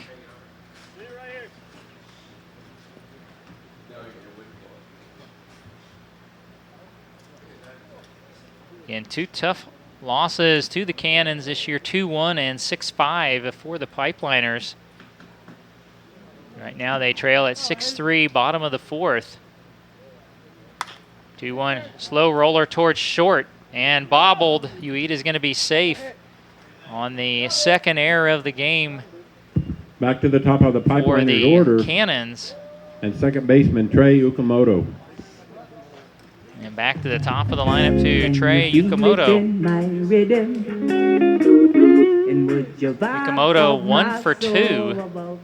He singled and scored in the first, and he grounded to short in the second inning. Pipeliners sent 8 to the plate in that 3-run first inning. And again, that was all against Andrew Snyder, the starter. And Yukamoto takes the off-speed pitch, strike 1. You look at Ueda at first, he's having to shield that sun just to see the mound. So a little ray of sun going right over the mound, right to where Ueda leads off at first. The 1-strike pitch. Misses, maybe lower outside. It's 1 ball, 1 strike.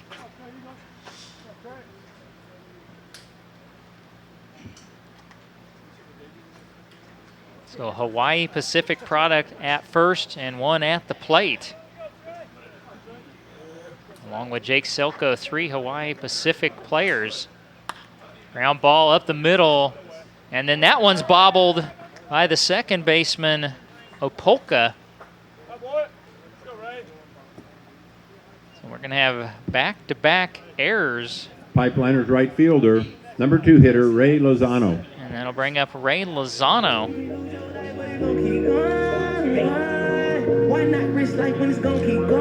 Boy, and can you make the Cannons pay for those errors after the first 2 were retired? Lozano has reached on a fielder's choice, and he's popped out to first.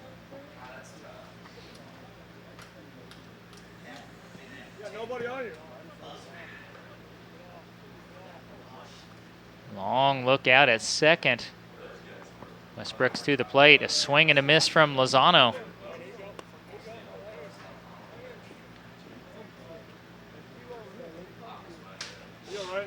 And Ueda had a sizable lead. So Opolka, a lot like Yukamoto plays, is playing almost behind the bag at second.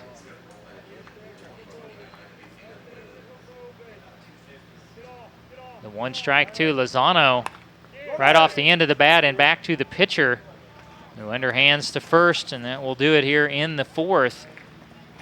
For the Pipeliners, no runs, Tomorrow no night, hits, the Pipeliners will be playing in 2 Goddard. errors, You can catch and that action 2 on left. We headed to the 5th inning, with the voice of the and the Pipeliners, Scott score Hogan. remains 6-3. The Cannons leading the Pipeliners. That's from Edward Jones Stadium here in the Williams Press Box. This is Pipeliner Baseball on the Ad Astra Sports Network.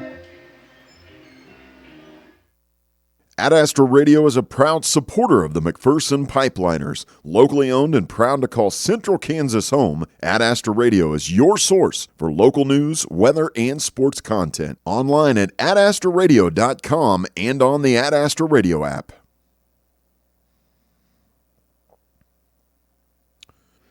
Kicks Country 106 is McPherson's country station and your source for local news, weather, and sports content. Join Aaron West afternoons on The Drive for your chance to win concert tickets and more. Streaming on the Ad Astra Radio app, today's best country, Kicks Country 106. Ad Astra Radio, your source for award-winning news, weather, and sports coverage. No one covers Central Kansas better. Ad Astra Radio is a proud supporter of the McPherson Pipeliners. Listen to select Pipeliners games online at adastraradio.com and on the Ad Astra Radio app.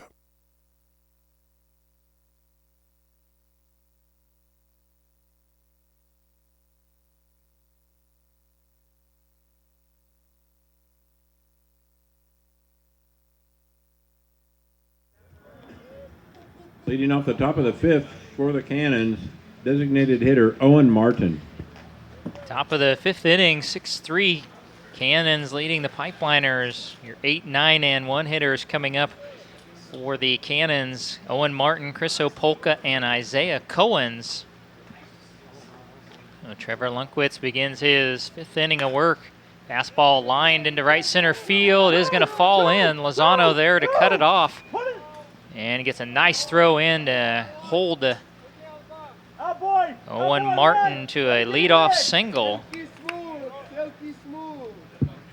Shortstop, number 9 hitter Chris Opolka. Chris Opolka 0 for 2. He has flown the center and struck out.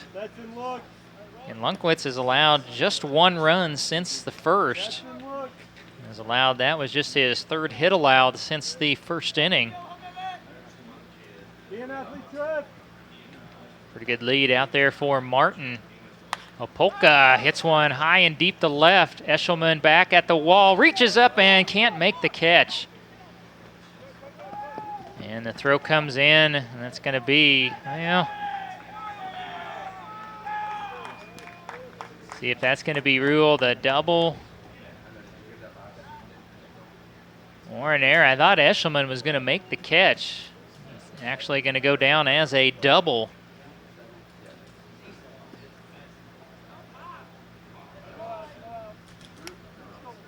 Top of the order, third baseman Isaiah Cohen. Back to the top of the lineup to Isaiah Cohen, and the infield will come in. Cohens takes low, ball one. Cohens is 1 for 2. He is singled, flown to center, and walked.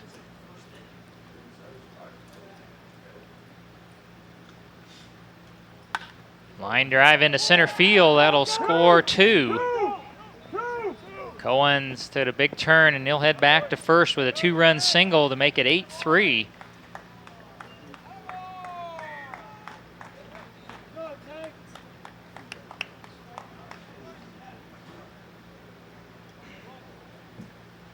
Now the batter will be Tom Kane. Center fielder Tom Kane. Kane is 2 for 2 with a pair of singles. He's driven in one, scored one. He's also been hit by a pitch.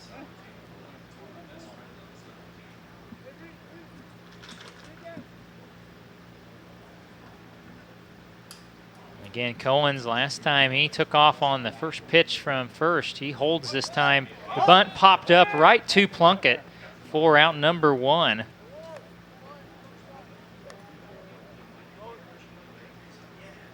So 1 down with Cohen's at first for Hunter Lemunyon. Number 3 hitter, first baseman Hunter Lemunyon. Lemunyon 1 for 2 with a single, a walk. He's also fouled out to the catcher Plunkett. Lemunyon has scored once.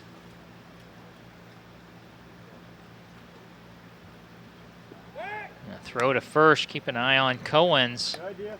Good idea. And Cohens with his 8th steal back in the 3rd inning.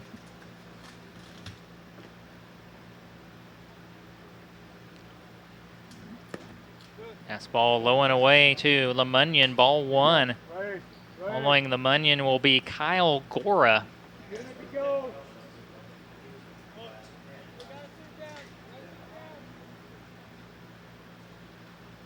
Yes, decent lead for Cohens. Lundquist to the plate and misses outside. It looks like he kind of stumbled maybe with the plant foot as he came off the mound, and it's 2-0.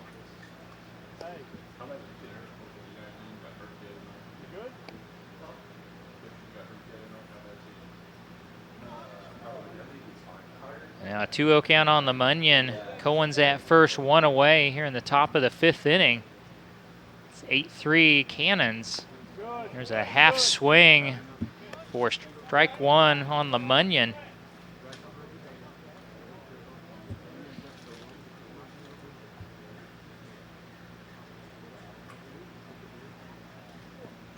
We have not seen if there is activity yet for the Pipeliners.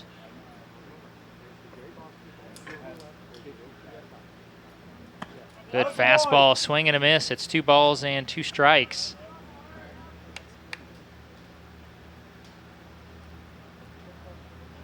Again, Lundquist, he threw a lot of pitches in the first.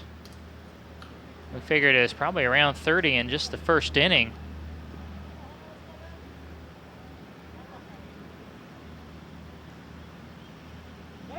Throw to first. Chase Cohen's back. If count on the batter, Hunter Lemunyon, 2 balls, 2 strikes. As I imagine we'll see the lights come on.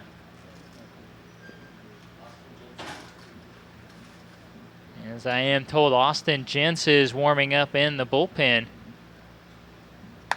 Fastball, this one hit well to the left. Eshelman, all he can do is look up, it's gone. That makes it 10-3. Lemunyon hits his 2nd home run of the season.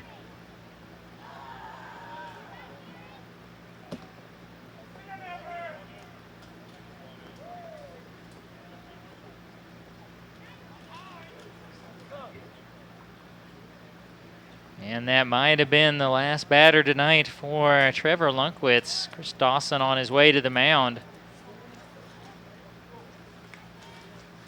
So Lunkwitz tonight will get through a 4 1/3. He allowed the 10 runs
actually, let me double check on that. Yeah, he's allowed Now just the pitching one for hit. Pipeliners, Austin Jenzik, and batting cleanup hitter for the Cannons, Kyle Gora. Gora is 0 for 2. He's been on base once. He walked in the second. Fastball grounded to third.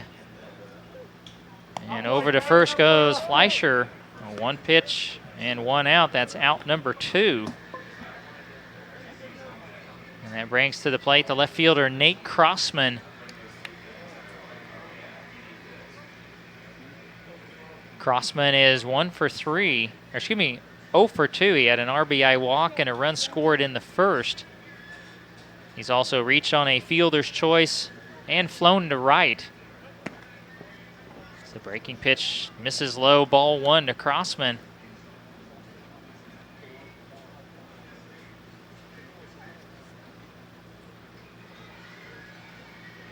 Ground ball in the hole, it's short, nice backhand by Arroyo. Throws low and a good dig by Brown at first.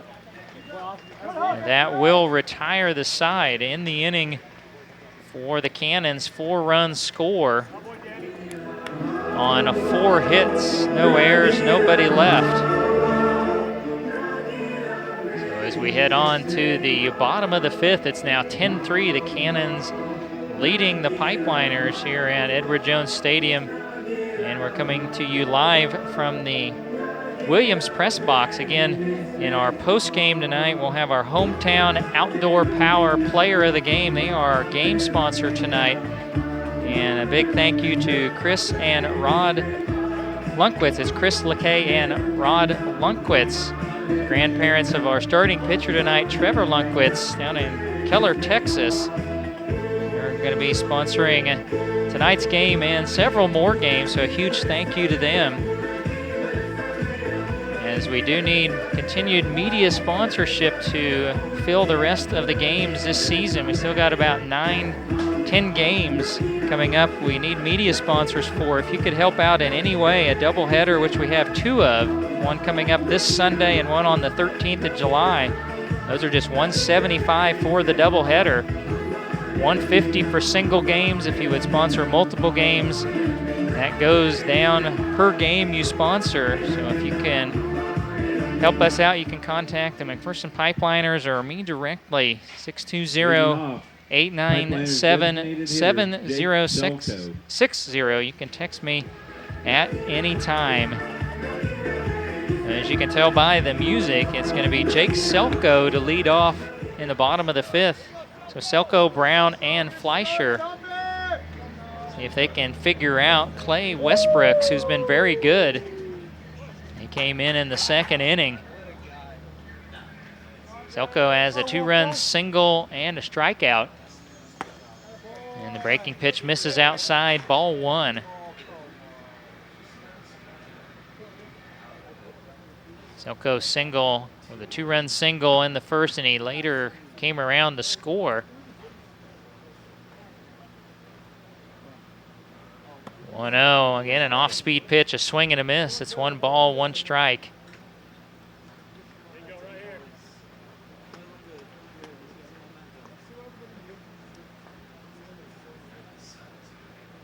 Westbrooks kind of uses that abbreviated motion before he comes to the plate.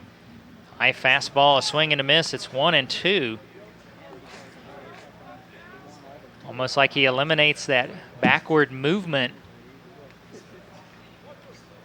Actually kind of stands sideways right on the edge of the rubber. Very, very effective. 1-2, Selko fouls it off left side.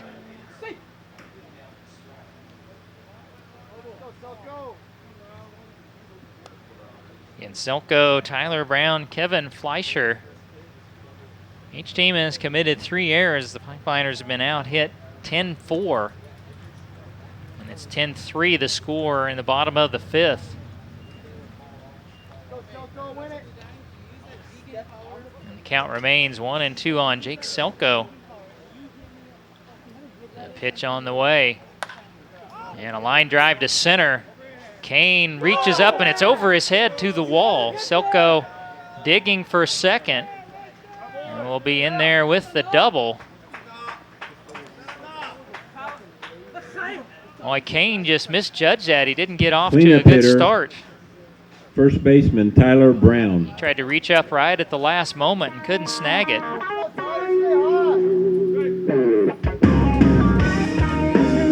Well, it'll be Tyler Brown the bat.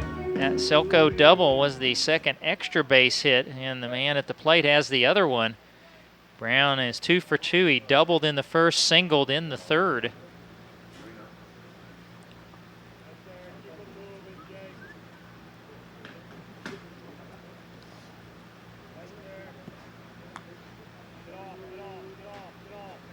And the pitch, swinging right over top of a nasty breaking pitch, was Brown for strike 1. Selko actually putting kind of on a wrist guard. He wrapped it several times on his right hand. After he got the leadoff double, he's out at second.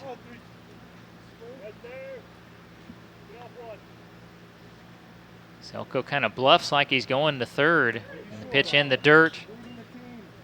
Staying at second is Selko. 1 ball, 1 strike. So Westbrooks certainly on his first 2, not going to give Tyler Brown a look at a fastball yet.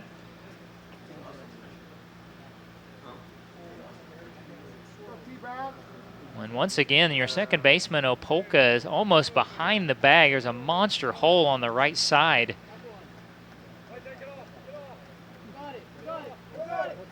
One. That's a wild pitch to the backstop with the fastball. And Selko down to third, and count on Tyler Brown, 2 balls, 1 strike. Certainly the first pitch has gotten away from Westbrooks.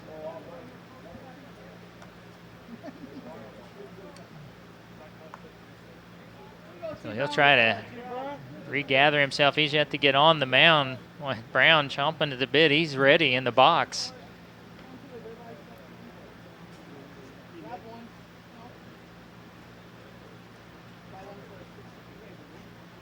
Westbrooks checks Selko at third to 2-1. Breaking pitch. That was a good one. Strike 2. 2 balls, 2 strikes. Following Brown, Kevin Fleischer, then Daniel Arroyo.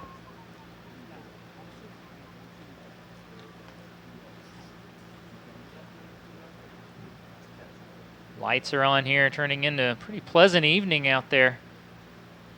And the 2-2 to Brown. Oh, he chased one down in the dirt. They'll have to throw to first for the strikeout. Selko has to hold up at third. And that's 5 strikeouts for Westbrooks.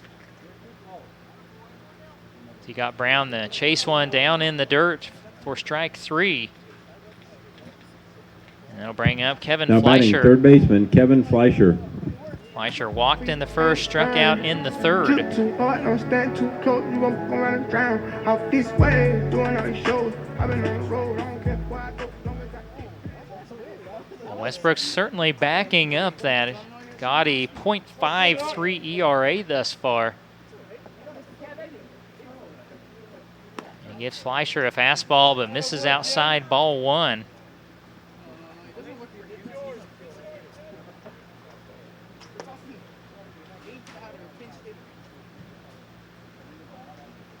We believe, we're thinking Westbrooks is at Butler at Community College. There's a line drive up the middle, RBI single for Kevin Fleischer. He'll score Selko from third to make it a 10-4 game.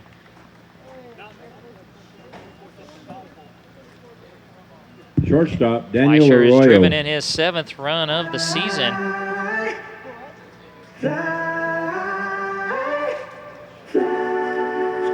That'll be Daniel Arroyo, who's 0 for 1. He had a sac fly RBI in the first, and he struck out in the 3rd inning.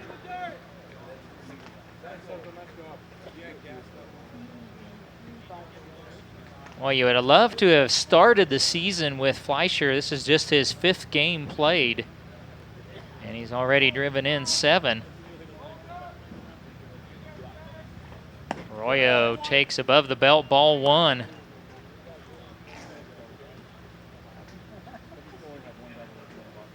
And the 2 midseason additions we saw, now Fukuda pitching his first game just a couple of nights ago.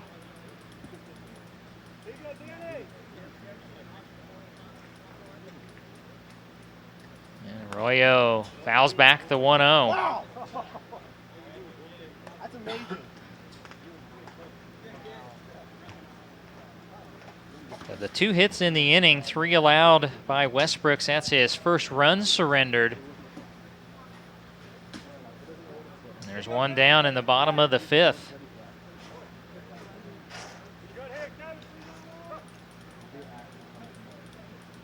And time called either at the plate. We saw both umpires signal it.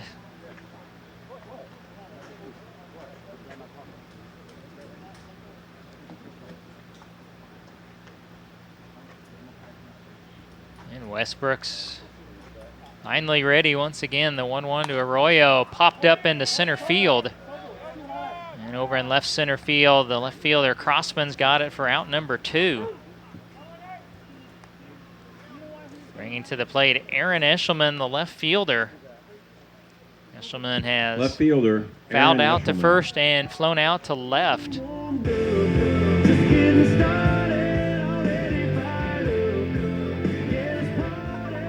Again, a rare road game here in the schedule coming up tomorrow night at the Kansas Curve for the Pipeliners.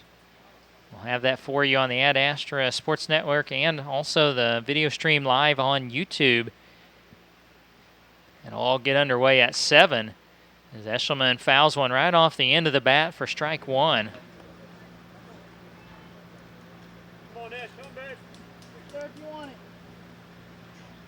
I believe that field for the Curve is the Goddard Eisenhower High School field. They're in Goddard. It'll be our first trip there. Again, that'll come up tomorrow evening. And the 1-0 to Eshelman.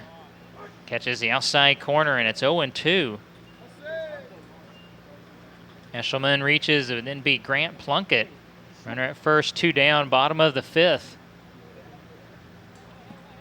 10-4, Cannons leading the Pipeliners.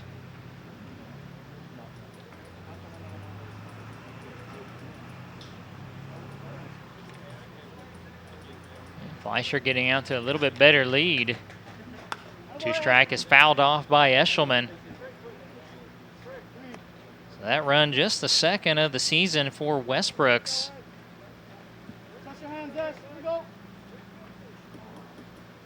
And this would be his 21st inning pitched.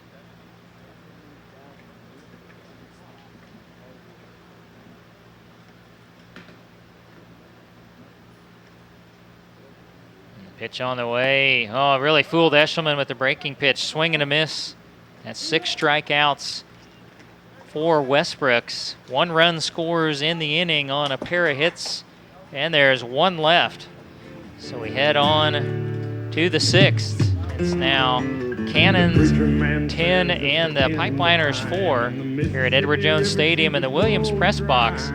You're listening to Pipeliner Baseball on the Ad Astra Sports Network.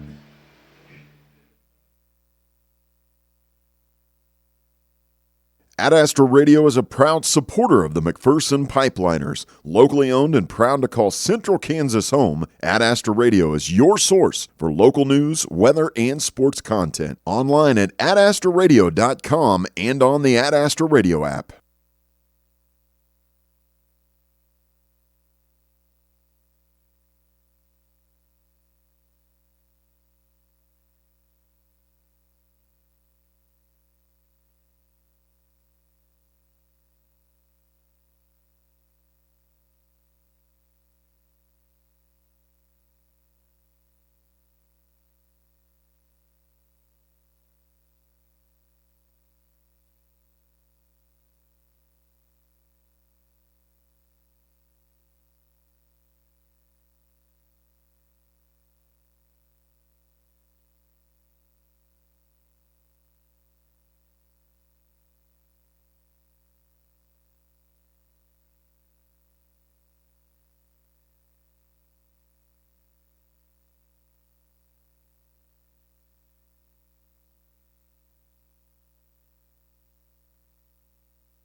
Second baseman Chase Hamilton.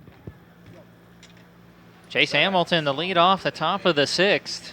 10-4, the Cannons leading the Pipeliners tonight here in McPherson. Hamilton is 1 for 2 with a single and a walk.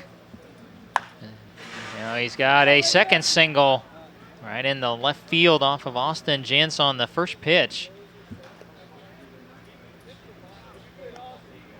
Hamilton has 2 singles. He drove in 2 on his first single. That'll bring up Christian Slater.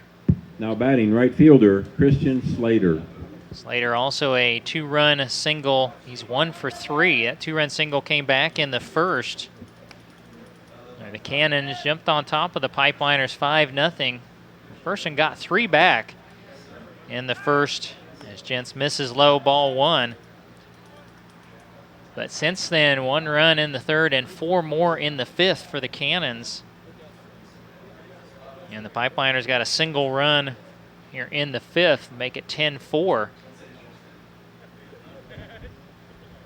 Slater pops one up into right. Lozano makes the catch out number 1. That'll bring up the DH, Owen Martin. Designated hitter, Owen Martin. Martin 1 for 3. He reached on an error in the first. He flew to left in the third, singled and scored in the 5th inning.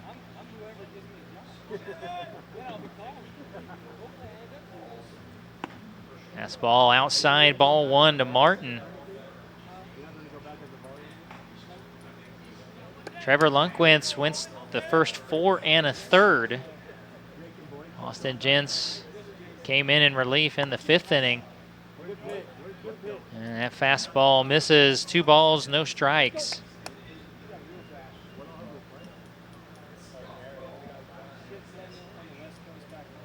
Wind continuing to blow out to left about 15, 20 mile an hour. Ground ball to Arroyo. He flips to Yukamoto. High throw to first. Did that pull Brown off? Yes, it did. So that'll end up being a fielder's choice. You get the out at second for out number 2. And Martin replaces Hamilton at first. And brings up the Now batting shortstop, Chris Chris Opolka. Opolka. Opolka 1 for 3. His one hit was a double in the 5th. He later came around the score.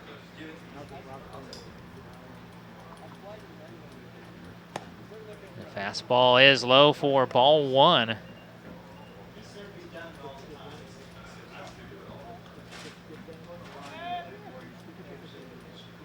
Chance a quick check of the runner. The 1-0 pitch bounces just behind the plate. And it's 2 balls, no strikes.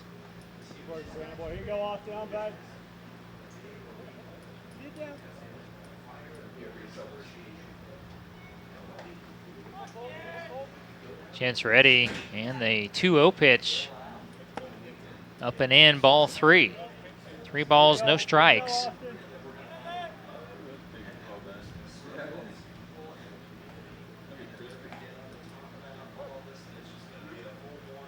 Again, Martin at first, 2 down in the top of the 6th inning. And Jant's good fastball at the knees makes it 3-1. And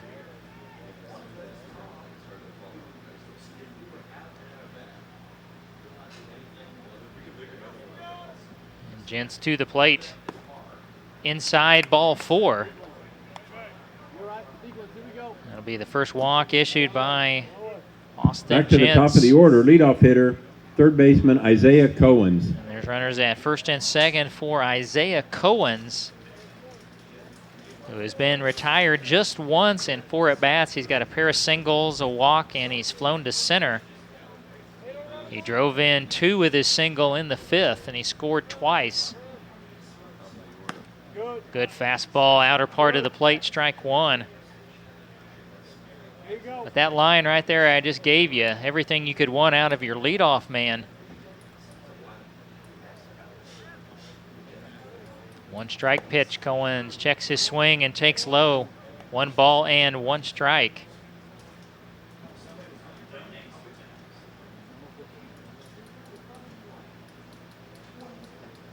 Jant's trying to keep this at a 10-4 game. He misses low to Cohens. It's 2-1.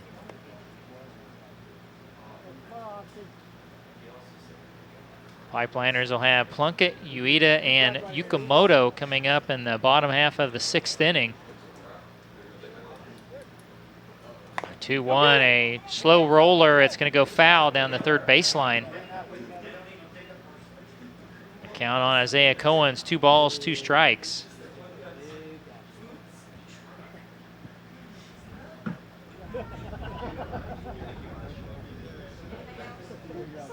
So Cohens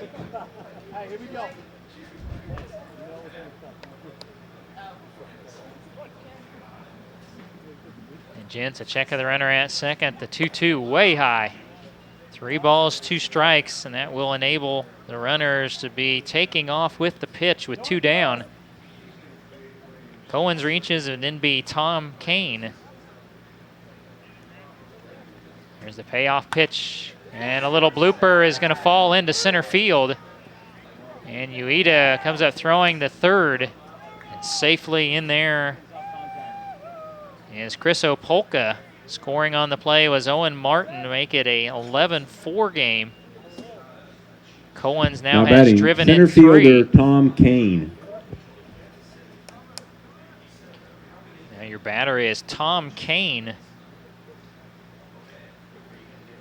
Kane 2 for 3. He's got a pair of singles. He's driven in 1. He's also been hit by a pitch.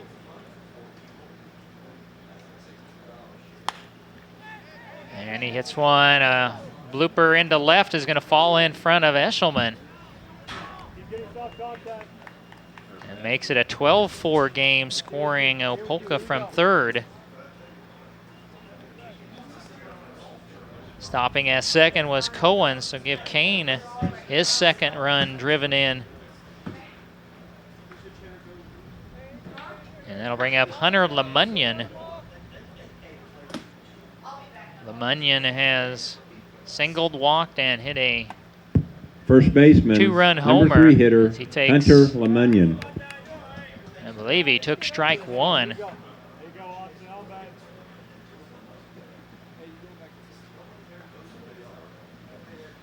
Breaking pitch, grounded, just foul of third. Right as Fleischer was making the backhand, foul call came and the count on Lemunyon. No balls, 2 strikes.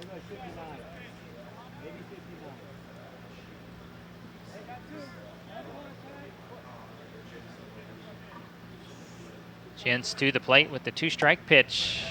Misses high and tight with the breaker. And it's 1-2.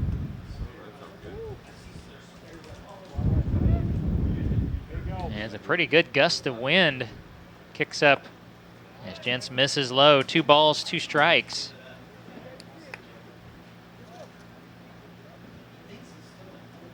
Maybe as strong a wind gust as we had all evening. Again, it's blowing straight out the left.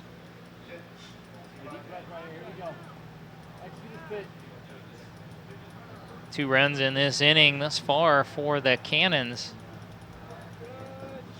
Now the 2-2 to Lemunyon, swing and a miss. And Gents with his first strikeout will retire the side. A couple of runs scored in the inning on a pair of hits. And there were 2 left.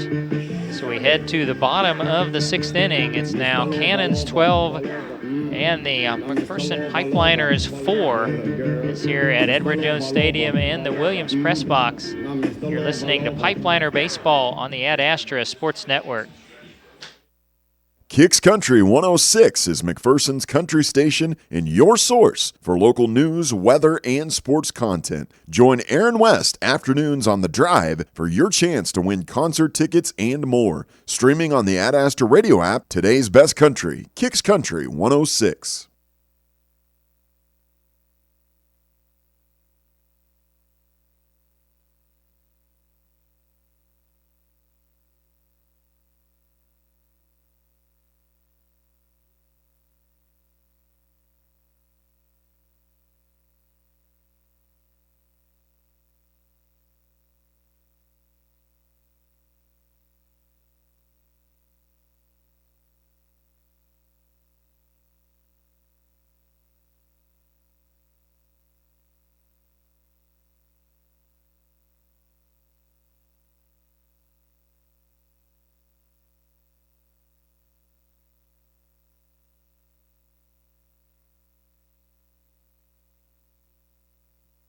Catcher, number 5, Grant Plunkett. Bottom of the 6th inning, Grant Plunkett will lead off for the Pipeliners.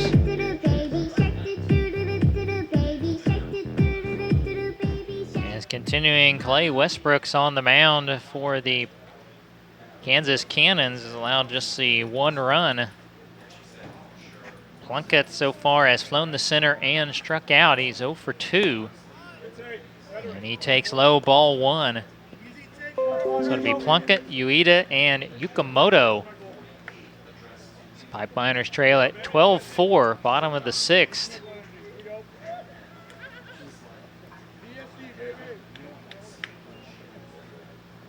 Inside again, 2 balls, no strikes. Again, when we get to our post game tonight, we'll have our Hometown Outdoor Power Player of the Game. Big thank you to them for being our game sponsor tonight.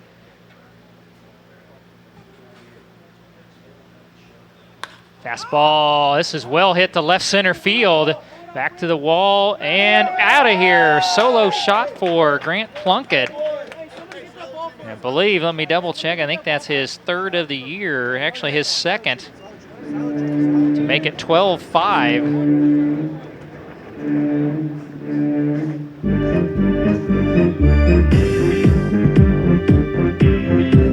Now batting, center fielder, Jared Ueda. So Jared Ueda now will bat. Ueda has bounced to second and reached on an error. I'm looking for Piave, but I know you get Guava weekend. That one landing just below the advertise here spot on the scoreboard from Plunkett. As Ueda swing and a miss on a low Breaking pitch, strike one.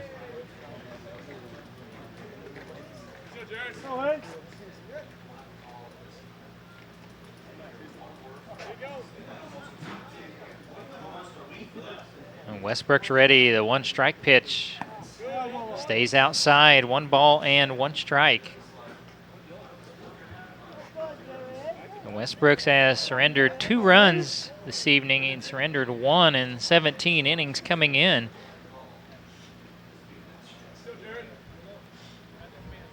And the 1-1 to Ueda. I think he went changeup and caught the outside corner. It's 1-2.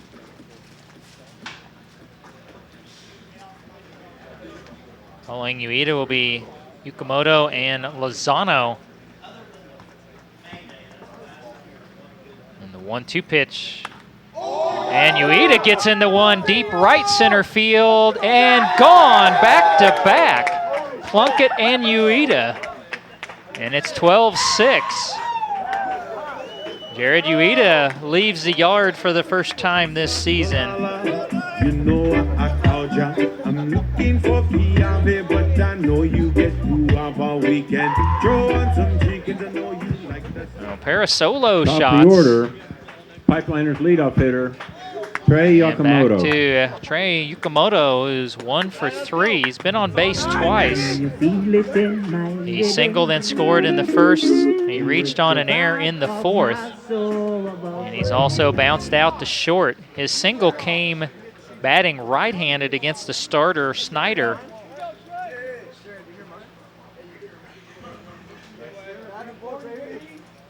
And the fastball, Yukamoto takes strike one on the outside corner.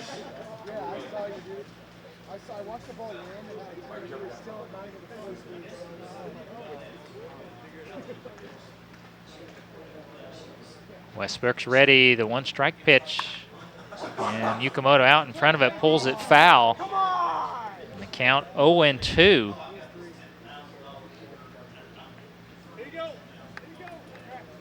Well, wouldn't you like to see back to back to back? Could Yukamoto get into one? That would be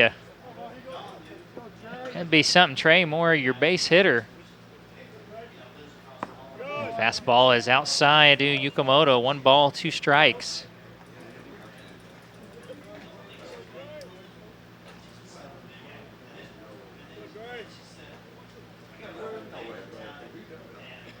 Now Westbrooks with the 1-2 pitch.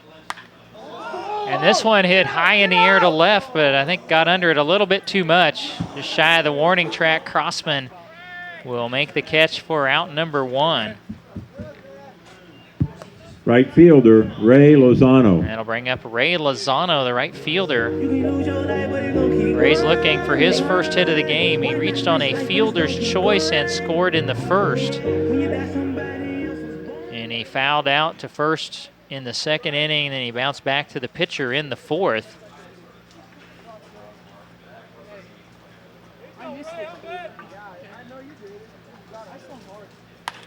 Ground ball to short. Oh, it took a bad hop and bobbled, and Lozano will be safe. That'll be error number 4 on the Cannons.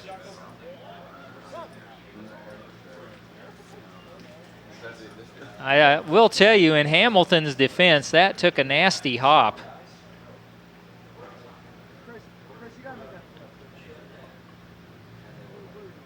And that will bring up the heart of the lineup, Jake Selko. Designated hitter for the Pipeliners, Jake Selko. As you got a Kyle Gora, Clay Westbrook's conference on the mound. Well, it's 12-6, a couple of runs on a couple of solo homers from Plunkett and Ueda to start the inning. Yukamoto flew to deep left. Now Lozano reaches on the air. Selko 2 for 3 in the game. He's got a 2-run single and a double.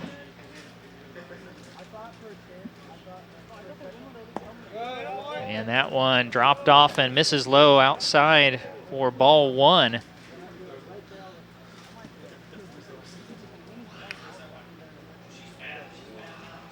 Lozano gets out to a decent lead at first.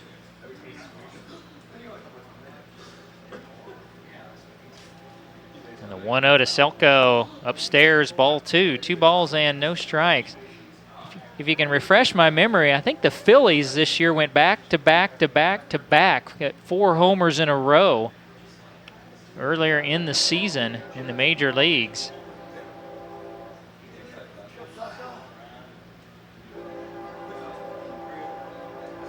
And now Westbrook's ready. 2-0 to Selko. Oh, and he fouls it off left side. He got a good fastball just behind it a little bit, and it's 2-1.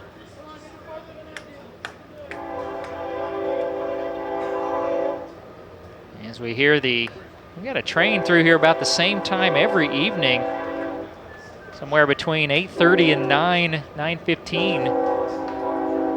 And it's always going the same direction. It's always heading off to the southwest. The 2-1 to Selko. And he takes strike 2 on the outside part of the plate. He's got a big smile on his face as Selko will take his time out of the box.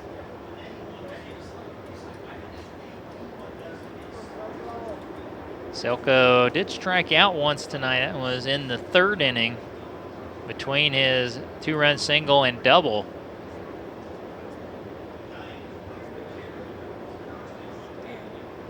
And the 2-2 pitch could be 2. Grounder to Cohens. He flips to second and and he dropped the ball. I thought he was off the bag to begin with.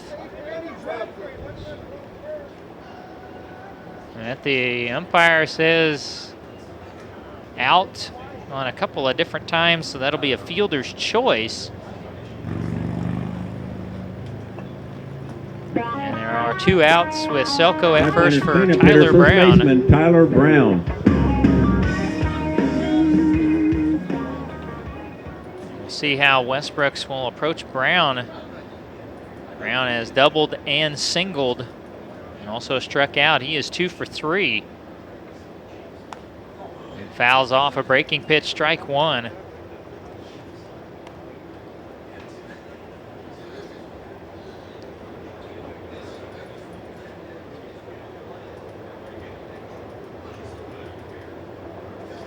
And again, Westbrooks certainly not going to go fastball early in the count.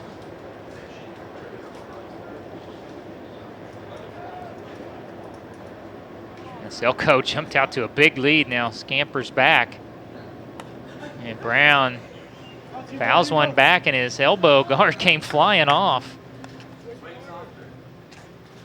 He'll have to re-wrap here and it'll be 0-2. Runner at first, 2 down, bottom of the 6th, 12-6 Cannons. Some excitement earlier in the inning. Plunkett and Ueda both homered to start the inning. And now Selko at first, a 2-strike count on Tyler Brown.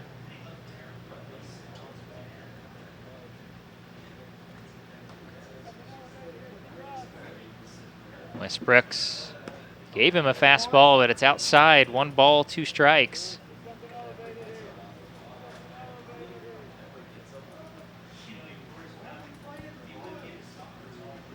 Can Brown extend the inning? If he does, it would be Fleischer to hit next.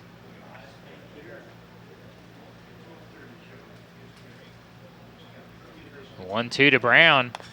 Got a breaking pitch, is able to fight it off and stay alive at 1-2. And we'll look at the upcoming schedule. Again, we'll have the game tomorrow night. It'll be at the Curve in Goddard at 7. And then we'll also have the Saturday game for you here at home against the Mud Daubers in our schedule. After that, a little bit up in the air. The doubleheader with the Heat, we're needing some help out to cover that one. And 3 more games following that, Monday, Tuesday, Wednesday, and Thursday of next week. Breaking pitch, and Brown lays off of it, and it's 2 balls, 2 strikes. You'd love to work Westbrook into a 3-2 count, maybe force him to try to give you that fastball.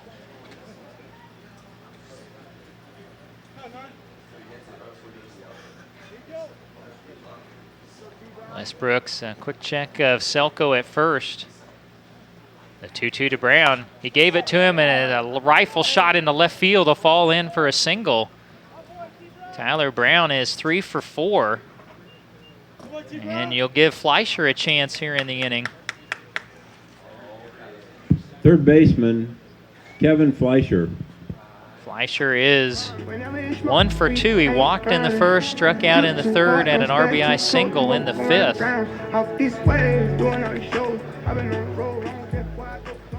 Well, if Fleischer could tie into one, then things would get awful interesting here. 12-6 is the score. Cannons lead it. First and second, 2 down, bottom of the 6th. And Westbrook steps off. Again, be very surprised if he gives anything early on to Fleischer.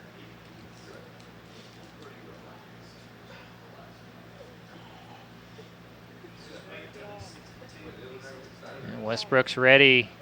The first pitch. Well, up in the eyes, ball 1. Following Fleischer, if he extends the inning, would be Daniel Arroyo. As action begins in the Cannon bullpen, another righty up and throwing.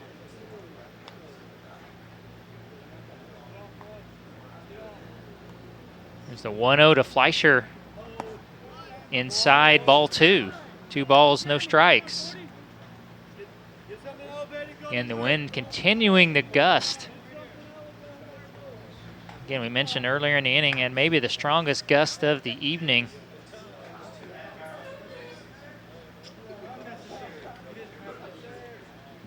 And Westbrook's ready. Here's the 2-0 pitch. Oh, he got the fastball and fouled it back.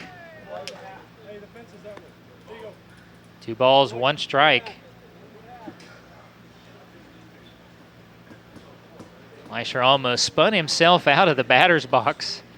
Going after that fastball.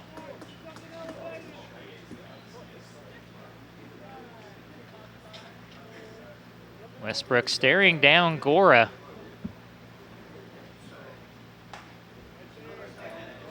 And he brings in the 2-1. Another fastball, and Fleischer fouls it back. The count is 2-2, which now will give a little wiggle room here to Westbrooks if he wants to bring in the off speed, maybe the changeup or curveball even.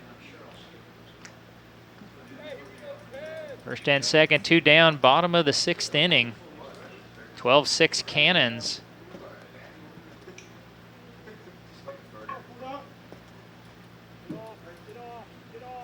Yeah, but fake out to second, nobody covering.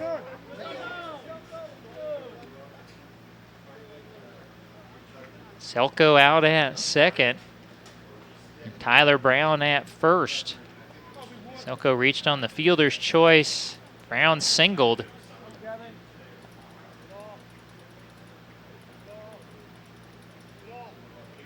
Now the 2-2 to Fleischer. Oh, breaking pitch. Oh, and the Cannons were starting to head to the dugout, and they didn't get the call. And now the runners will be moving.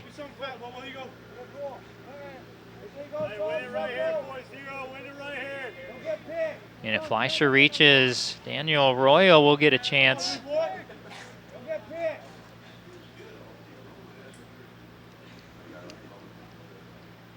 You see the nod from Westbrooks.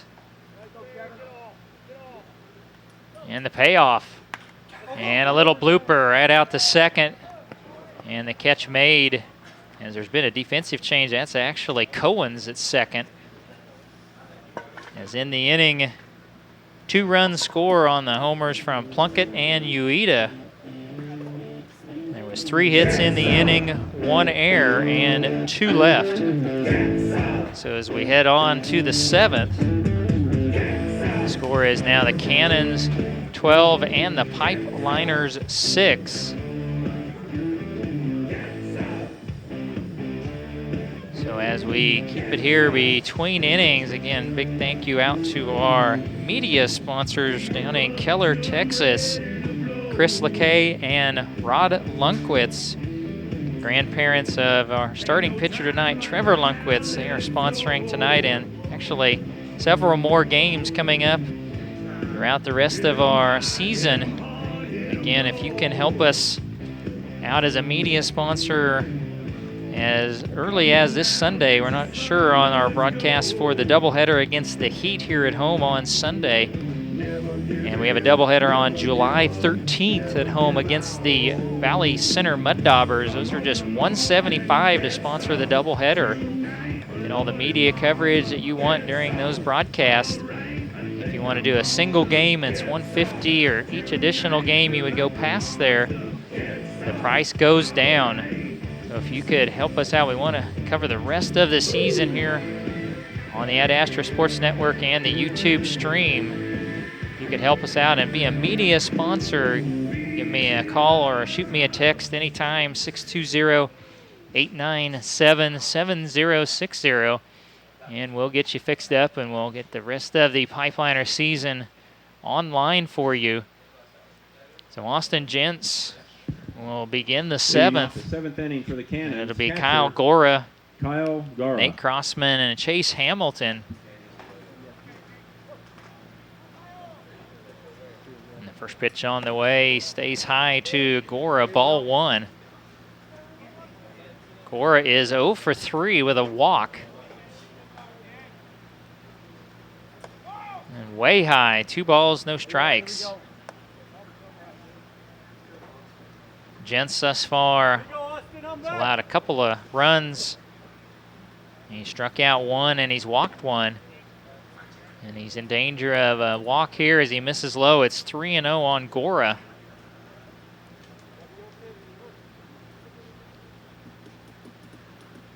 That's ball, and Gora swinging, pops it up foul territory, and giving a look, Fleischer runs out of real estate. Count 3 balls and 1 strike.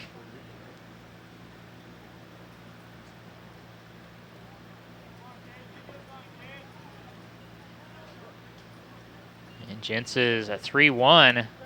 Did that hit? I think that one hit him. The leadoff man aboard here in the top of the 7th. Left fielder Nate Crossman. That'll bring up Nate Crossman. Crossman is 0 for 3. He did have an RBI walk in the first. And he also came around to score.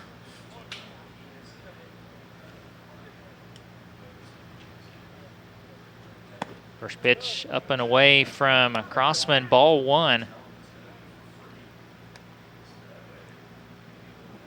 Gora has 1 steal. He's been caught twice. He's out to just a modest lead at first. The 1-0 is low. 2 balls, no strikes.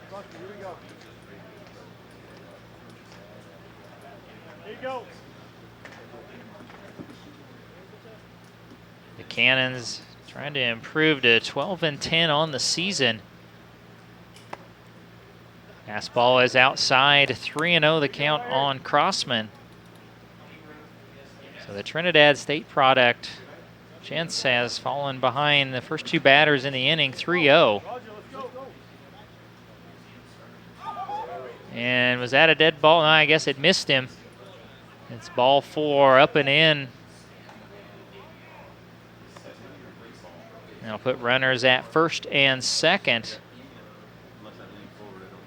for Chase Hamilton. Second baseman Chase Hamilton. Hamilton 2 for 3. He's got a pair of singles, a walk. He's driven in 2.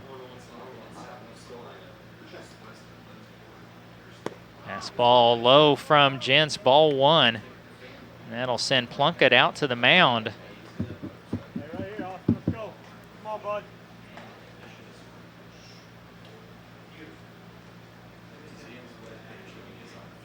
Again, on the road tomorrow night against the Kansas Curve in Goddard. Our broadcast just shortly before 7 o'clock. And then a big homestand, 4 days, 5 games starting Saturday.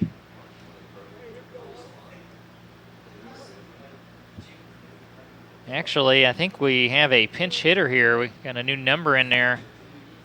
And Pitch is taken high, ball one. That is Jared Hosick. That's hitting for Hamilton.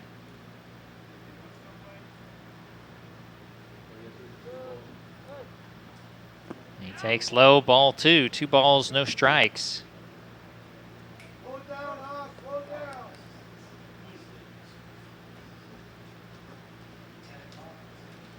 We'll take a look at if we had a chance here at Hosick's numbers, just getting him entered in the book. And he's taken low again. It's 3 balls, no strikes. Actually, was I a pitch behind? That was a 4-pitch walk, as Gents has missed with 8 straight.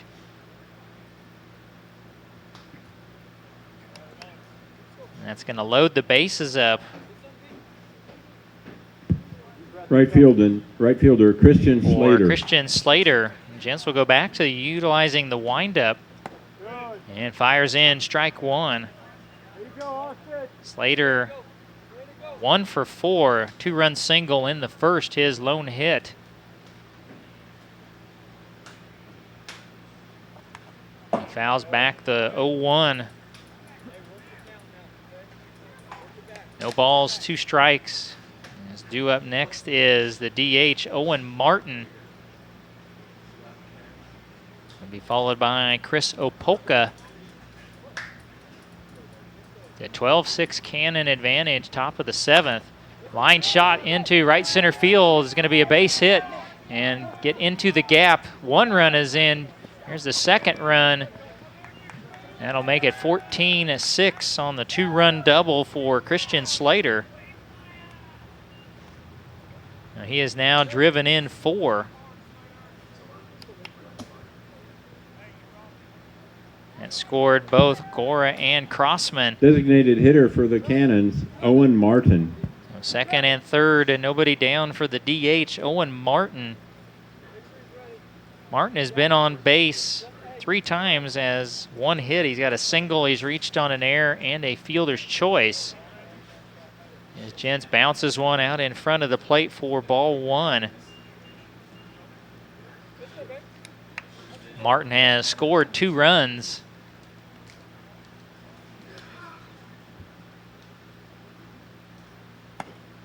Fastball in there, 1 ball, 1 strike. So for the 3rd straight night, the Pipeliner opponents have gotten into double figures in runs. Ground ball right side, Yukamoto over to first. That will get another run home to make it 15-6.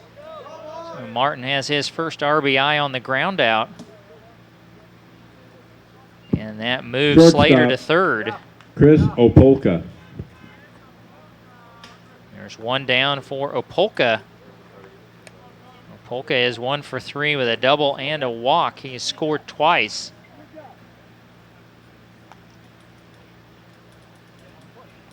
As the Pipeliners pull the infield in. Opolka takes up and in, ball 1.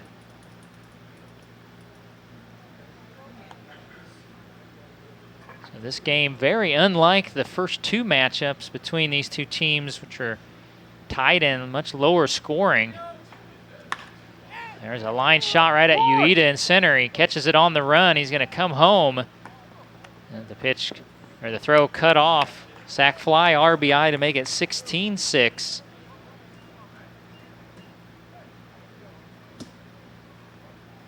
Leadoff hitter, Back Isaiah to the Cohen. top of the lineup to Isaiah Cohen.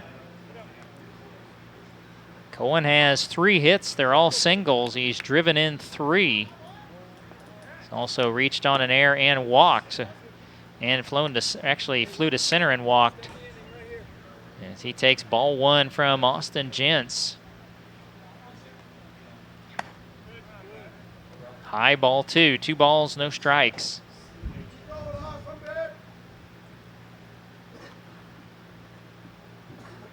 So the first 4 batters in the inning have come around to score. And now Cohen's has a 3-0 count as Gents missed low.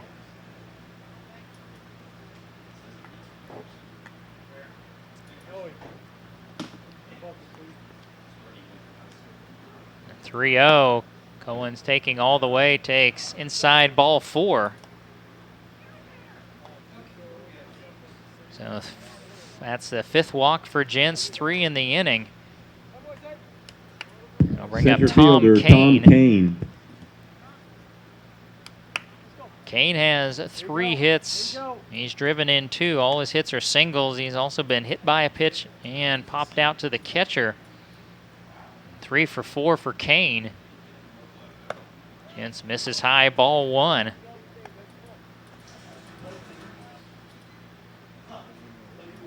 Gents trying to put a little extra on that, and when he does that, he tends to miss high. That one at the knees, strike 1. 1 ball, 1 strike.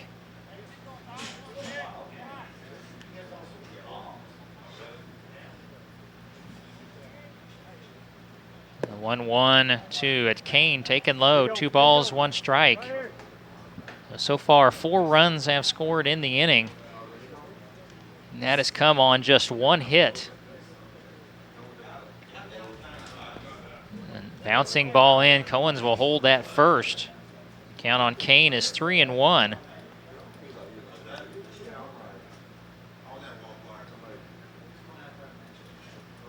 And Gents takes a little time off the mound, trying just to compose himself. This is the 8th batter of the inning. The 3-1, outside ball 4.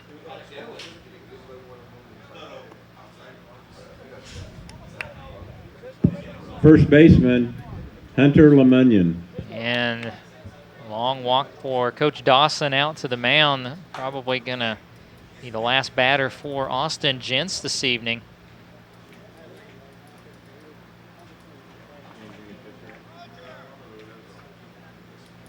So Gents, as we're here in the 7th, ends up going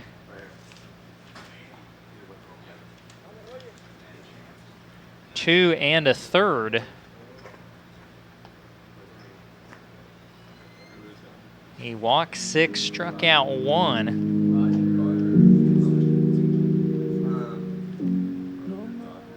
And Gents gave up 3 hits. And at this point, Now pitching 6 for the runs. Pipeliners,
and Williams. Jones, the sponsor of the stadium, and the press box sponsored by Williams this season. So the 9th batter of the inning will be Hunter Lemunion. Lemunion has walked, singled, popped to the catcher. He's got a 2-run homer, and he's also struck out. That all adds up to a 2 for 4 game.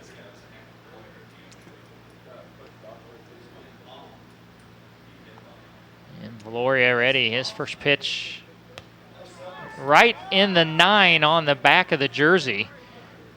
And that's going to load the bases. That's the 3rd batter hit combined for Pipeliner pitching. cleanup hitter for the Cannons, Kyle Gora. And now back where the inning started. Gora got hit to start the inning. And he is looking for his first hit of the game. Gora also has walked, officially 0 for 3.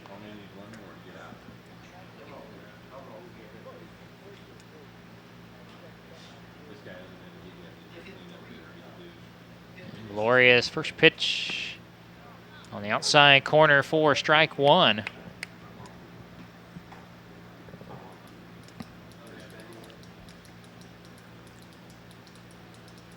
And Gloria trying to get the Pipeliners out of this jam in the 7th. Over the head that time of Gora. 1 ball, 1 strike.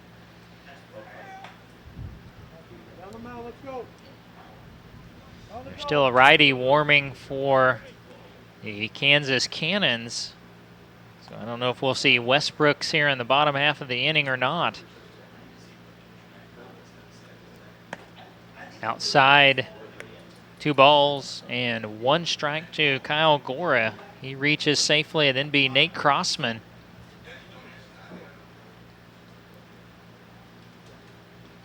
Bases loaded, 2 down, top of the 7th. 16-6 Cannons. And Gloria bounces one just behind the plate. 3 balls, 1 strike.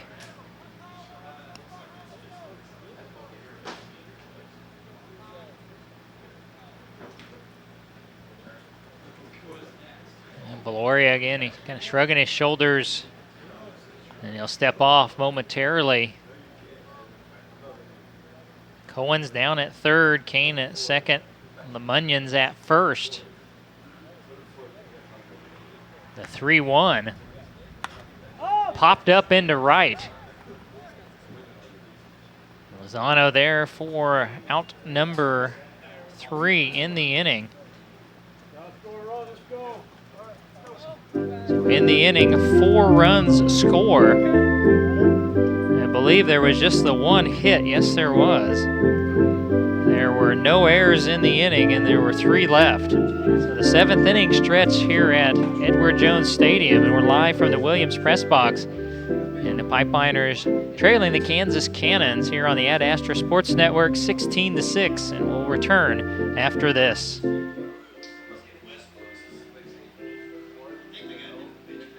Ad Astra Radio is a proud supporter of the McPherson Pipeliners. Locally owned and proud to call Central Kansas home, Ad Astra Radio is your source for local news, weather, and sports content. Online at adastraradio.com and on the Ad Astra Radio app.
Trevin Reynolds will come on and pitch the 7th inning.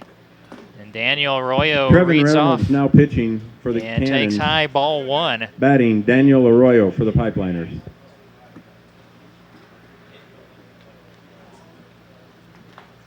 Fastball grounded up the middle is going to get into center field for Daniel Arroyo.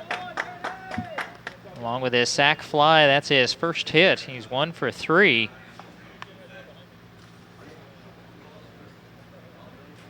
Don't have any numbers on Reynolds. Found him in the position players. And I'll bring up Aaron Eshelman, who's in search of his first hit tonight. Aaron has fouled the first, flown the left, and struck out. And he puts Now one batting, right over top left the press fielder, box. Aaron Eshelman. Will be strike 1.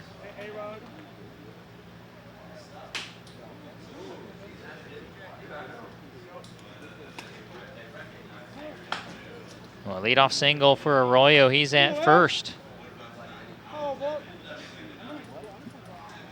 Eshelman takes high, ball 1. 1 ball, 1 strike. As again, we're in the same territory we've been the last couple of nights. The Pipeliners need to score 1 to force the 8th. They're down 10 in the 7th. That's where the run rule exists. Blistering fastball. Eshelman a swing and a miss. And it's 1-2.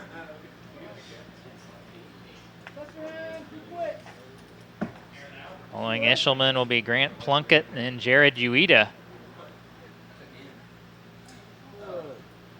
1-2. Fastball fouled back by Eshelman.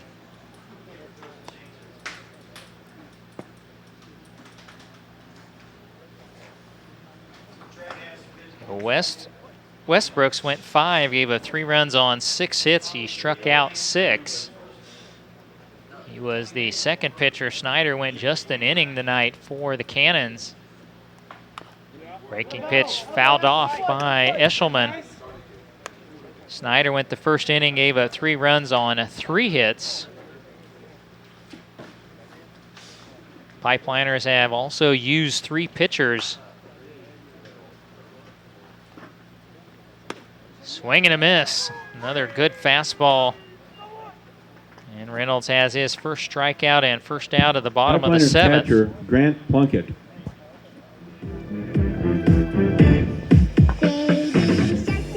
Bringing up Grant Plunkett, who's 1 for 3. He led off the 6th with a solo homer right in front of the scoreboard in left center. It's his second home run of the summer. Fastball stays up and in, ball 1.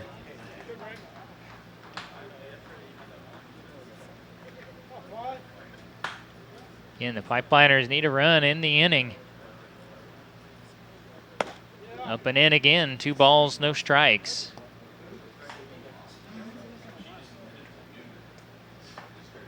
Following Plunkett will be Jared Ueda, who also homered in the 6th inning. Plunkett swing and a miss. 2 balls, 1 strike. I tell you, Reynolds is bringing in a pretty good heater.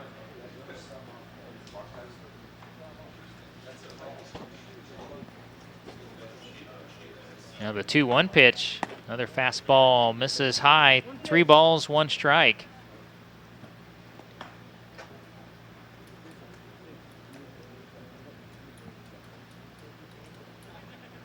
The 3-1 offering. Another swing and a miss. 3 balls, 2 strikes. And Arroyo at first led off the inning with a single to a decent lead. And Plunkett, a knee-high fastball, swing and a miss. Back-to-back strikeouts for Trevin Now Reynolds. batting center fielder Jared Ueda. And there are 2 down. Bringing up Jared Ueda. Ueda, 1 for 3. He's been on base twice. He's reached on an error, and he hit a solo homer, his first of the summer, right behind Plunkett in the 6th inning.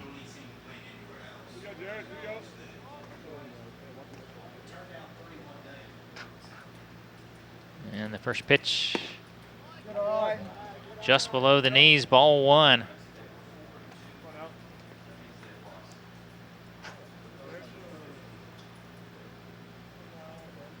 Quick check of the runner and first by Reynolds. They're playing behind Arroyo. Ueda takes high, ball 2. 2 balls, no strikes.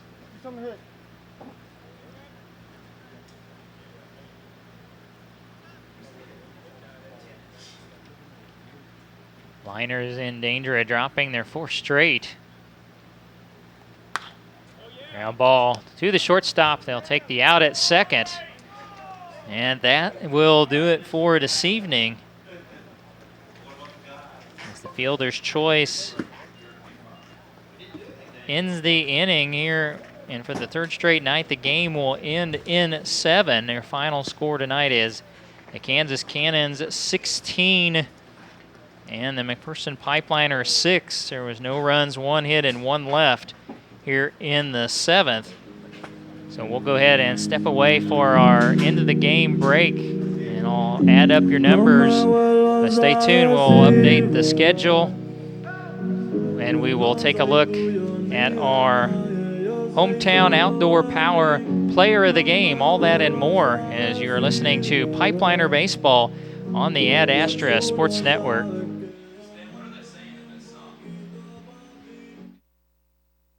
Ad Astra Radio is a proud supporter of the McPherson Pipeliners. Locally owned and proud to call Central Kansas home, Ad Astra Radio is your source for local news, weather, and sports content. Online at adastraradio.com and on the Ad Astra Radio app.